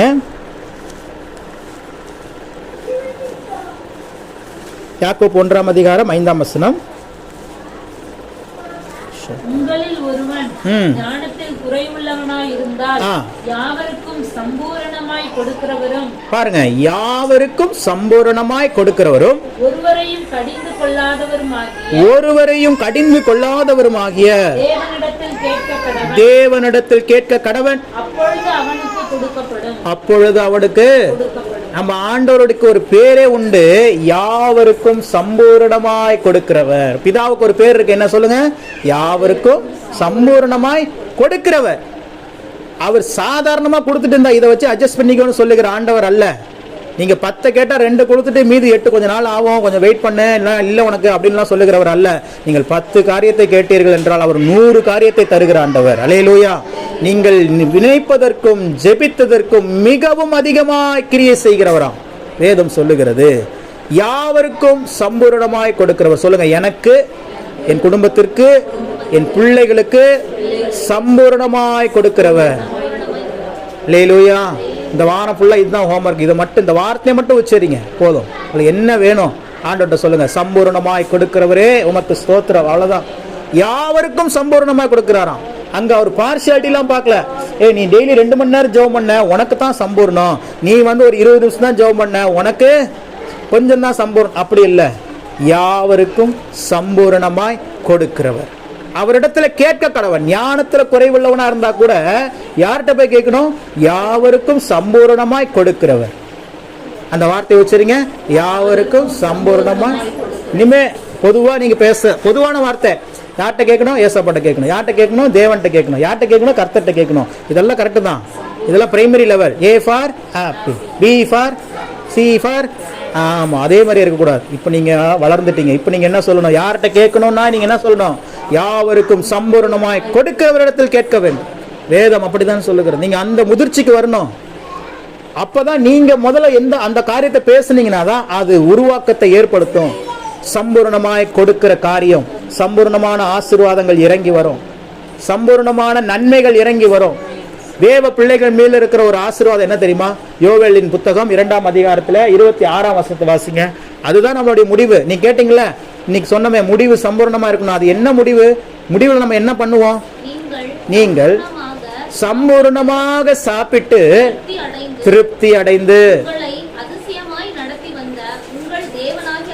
உங்களை அதிசயமாய் நடத்தி வந்த உங்கள் தேவனாகிய கர்த்தருடைய நாமத்தை துதிப்பீர்கள். அல்லேலூயா. என் ஜனங்கள் ஒருபோதும் வெட்கப்பட்டு போகும். அல்லேலூயா. இதுதாங்க உங்களுடைய முடிவு. யாருக்காவது உங்களுடைய முடிவு தெரிஞ்சுக்கணும்னு ஆசைப்படுறீங்களா? இந்த வசனத்தை மனவா பண்ணிக்கோங்க. லாஸ்ட்ல நீங்க எப்படி தான் இருப்பீங்க? நீங்கள் சம்பூர்ணமாய் சாப்பிட்டு திருப்தி அடைந்து உங்களை அதிசயமாய் நடத்தி வந்த உங்கள் தேவனாகிய கர்த்தருடைய நாமத்தை துதிப்பீர்கள். இதுதாங்க உங்களுடைய பக்கத்தில் பார்த்து சொல்லுங்க. இதுதாங்க உங்க முடிவு. இதுதான் உங்களுடைய முடிவு. கர்த்தருடைய சம்பூர்ணமா சாப்பிட்டு திருப்தி அடைந்து தேவனுடைய நாமத்தை துதிப்பேன். சொல்லுங்க. நான் சம்பூர்ணமாய் சாப்பிட்டு திருப்தி அடைந்து என்னை அதிசயமாய் நடத்தி வந்த தேவனுடைய நாமத்தை துதிப்பேன். இதுவே என் முடிவு. அல்லேலூயா. உங்களுடைய ஆரம்பம் அற்பமா இருக்கலாம், முடிவு சம்பூரணமாக இருக்கும். உங்களை அதிசயமாய் நடத்தி வந்த ஆண்டவர். 11 மாசம் நீங்க சாதாரணமா நடந்து வந்துட்டீங்கன்னு நினைக்கிறீங்களா? நடந்து வரல, கடந்து வந்திருக்கிறீங்க. அல்லேலூயா. என்ன வந்திருக்கீங்க? யோசிச்சு பாருங்க. அப்படியே ஒரு ரீகேப் பண்ணுங்க. 1ஆம் மாசத்துல இருந்து 11ஆம் மாசம் வரைக்கும் எத்தனை பாடுகள், எத்தனை அவப்பெயர்கள், எத்தனை மனிதர்களுடைய வேதனை தருகிற வார்த்தைகள். என்னென்ன கனவோடு உள்ள வந்தோம். ஆனா எல்லாமே ஆப்போசிட்டா நடந்துச்சு. அல்லேலூயா. இப்படிலாம் நடந்துடணும், இப்படிலாம் நடந்துடணும் யோசிச்சோம். எல்லாம் நடந்துச்சு. ஆனா எல்லாதான் நடந்தாலும் உங்கள் கூட ஒருவர் இருந்தார். அவர் இப்பொழுதும் இருக்கிறார், இனிமேலும் இருப்பார். அல்லேலூயா. அவர் உங்களை கூட வர்றது எதுக்காக வர்றாரு தெரியுமா? அவர் ஆயத்தம் பண்ணின ஸ்தானத்துக்கு உங்களை கொண்டு போய் விட்டு கொண்டிருக்கிறார். நீங்கள் சுதந்திரிக்க வேண்டும் என்று சொன்னால் சில பாதைகளை கடந்து போய் தான் ஆக வேண்டும் என்று போன மாதத்தில் பார்த்தோம். இப்ப சுதந்திரிக்கிற நேரம் வந்துருச்சு. முடிவுக்கு நேரா வந்துட்டோம். அல்லேலூயா. சம்பூர்ணத்திற்கு நேராய் வந்துட்டோம். முடிவுனா ஐயோ இனிமே அவ்வளவுதானா பிரதர் லைஃப்? அப்படி இல்லை. உங்கள் பாடுகளின் முடிவுக்கு நேராக, உங்கள் பிரச்சனைகளின் முடிவுக்கு நேராக, உங்கள் பொருளாதாரத்தில் ஏற்பட்டிருக்கிற அந்த குறைவுக்கு ஒரு முடிவு உண்டாக போகிறது. அது இந்த மாதமாக இருக்க போகிறது. அல்லேலூயா. ரிசீவ் பண்ணிக்கோங்க. இந்த மாதத்துல ஒரு பெரிய சாட்சியாய் தேவன் உங்களை நிறுத்துவார். இவ்வளவு நாளா இந்த தேவைகள் இருந்துட்டே இருந்துச்சு பிரதர். இந்த மாதத்துல தேவன் அதை வாய்க்க பண்ணிட்டார். இந்த மாதத்துல வீடு கட்டப்படும், பிரதிஷ்டை. நான் சொல்ற சிறுகளப்பூர் வீட்டுல. அல்லேலூயா. இந்த மாதத்துல அந்த அற்புதம் நடக்கும். அதுவே ஒரு அடையாளம் நம்மளுக்கு. இப்ப கட்டப்பட்டிருக்கா? கட்டப்படல. ஒரு பெரிய பொருளாதார தேவைக்காக நின்றுட்டு இருக்குது. நான் சொல்றேன், அந்த பொருளாதார தேவையும் சந்திக்கப்பட்டு மீதம் உங்கள் கரங்களில் எடுக்க பண்ணுவார். வானங்கள் உங்களுக்காக திறக்கப்படும். அல்லேலூயா. தேவன் சொன்னார்னா சொன்னதுதான். அவர் மாறவே மாட்டார். ஸ்தலங்கள் கட்டப்படும். ஆச்சரியத்துக்கு இல்ல, டிசம்பர் மாசத்திலே நம்மளுடைய அழுந்தலைப்பூருக்கென்று ஒரு நிலத்தை கூட, சபைக்குன்னு ஒரு நிலத்தை வாங்கி பிரதிஷ்டை பண்ணிடுவோம். அல்லேலூயா. கர்த்தர் செய்வார். விசுவாசம் யார் பேர்ல இருக்குது? அவர் பேர்ல இருக்குது. அப்ப முடிவின் நாட்களுக்குள்ள வந்துட்டோம். நம்முடைய பாடுகளுக்கான முடிவு வந்துருச்சு, வியாதிக்கான முடிவு வந்துருச்சு, பலவீனத்துக்கான முடிவு வந்துருச்சு. இதுக்கு மேலேயும் ஒரு பாடுகளா இல்ல, முடிவுக்கு நேராக தேவன் அழைத்து வந்திருக்கிறார். ஆரம்பம் அற்பமா இருந்துச்சா, முடிவு சம்பூர்ணமா இருக்க போகிறது. உங்களை சம்பூர்ணமாய் நடத்தி வந்த திருப்தி அடைய செய்த அந்த தேவன், அதிசயமாய் நடத்தி வந்த தேவன், அவருடைய நாமத்தை துதிக்கிறது மட்டும்தான் உங்களுடைய ஒர்க்கு. சொல்லுங்க, என்னுடைய வேலை இனி தேவனை துதிப்பது மட்டுமே. உங்ககிட்ட இருந்து அவர் எதிர்பார்க்கிறது இது ஒண்ணுதான். விசுவாசத்தோடு அவரை துதித்து மகிழ்ந்திருந்தால் உங்களுக்கென்று காரியங்கள் கைகூடி வரும். உங்களுக்கென்று காரியங்கள் கைகூடி வரும். கர்த்தரே அதை வாய்க்க பண்ணுவார். கர்த்தருடைய வலது கரம் உங்களுக்காக பராக்கிரமம் செய்யும். உங்களுக்கு விரோதமா பேசிட்டே இருக்கிறாங்களா, அவங்க வாய்கள் அடைக்கப்படும். அல்லேலூயா. உங்களுக்கு விரோதமாய் உங்களை ஏளனமாய் பார்த்து உங்களை தாழ தள்ள பார்க்கிறாங்களா, தாழ தள்ள போகிறது நீங்கள்ல, அவர்கள் தான். அல்லேலூயா. தேவனே உங்களுக்காக வைராக்கியமா நின்று யுத்தம் செய்யும் போது யாருக்கு எதிர்த்து நிற்க முடியும்? தாழ்மை உள்ளவர்களுக்கோ நம்ம தாழ்ந்தே போவோம். எப்படி போவோம்? தாழ்ந்தே போவோம். ஒண்ணுமே தப்பு இல்லை. தாழ்ந்து போக போக போக கிருபை பெருகிட்டே வரும். அந்த கிருபை பெருக பெருக பெருக தேவன் உயர்த்தி கொண்டே இருப்பார். யார் யார் கண்ணு முன்னாடிலாம் நம்மளை ஏளனமா பார்த்தாங்களோ அவங்க கண்ணு முன்னாடியே இவர்களோடு இருக்கிற தேவன் பெரியவர் என்று அறிக்கை செய்யும்படி தேவன் செய்வார். அல்லேலூயா. நிச்சயமாகவே தேவன் இந்த வார்த்தையின்படி உங்களை ஆசீர்வதிப்பார். நாம் கண்களை மூடி நாம் செபிப்போம். பரிசுத்தமுள்ள தகப்பனே, உமது நாமத்தை மகிமைப்படுத்துகிறோம்.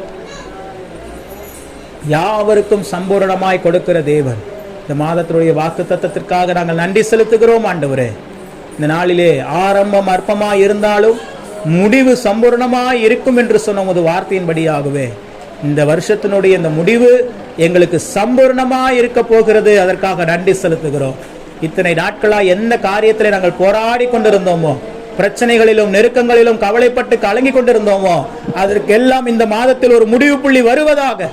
பொருளாதார குறைவுகள் எல்லாம் நீங்கி என் தேவன் தம்முடைய ஐஸ்வர்யத்தின்படி உம்முடைய ஜனத்தின் குறைவுகளை எல்லாம் உம்முடைய மகிமையின் ஐஸ்வர்யத்தினால் நிறைவாக்குவீராக, மீதம் எடுக்க பண்ணுவீராக. பாடுகள் பிரச்சனைகள் போராட்டங்கள் அனைத்தும் ஓய்ந்து போகட்டும். சீறிக்கொண்டிருந்த கடலும் காற்றும் அமைதலாகட்டும். இந்த மாதத்திலே கர்த்தர் அப்படியே செய்து உங்க நாமத்தை மகிமைப்படுத்துக. இயேசு கிறிஸ்துவின் நாமத்தில் ஜெபித்தோம் எங்கள் நல்ல பிதாவே. அல்லேலூயா.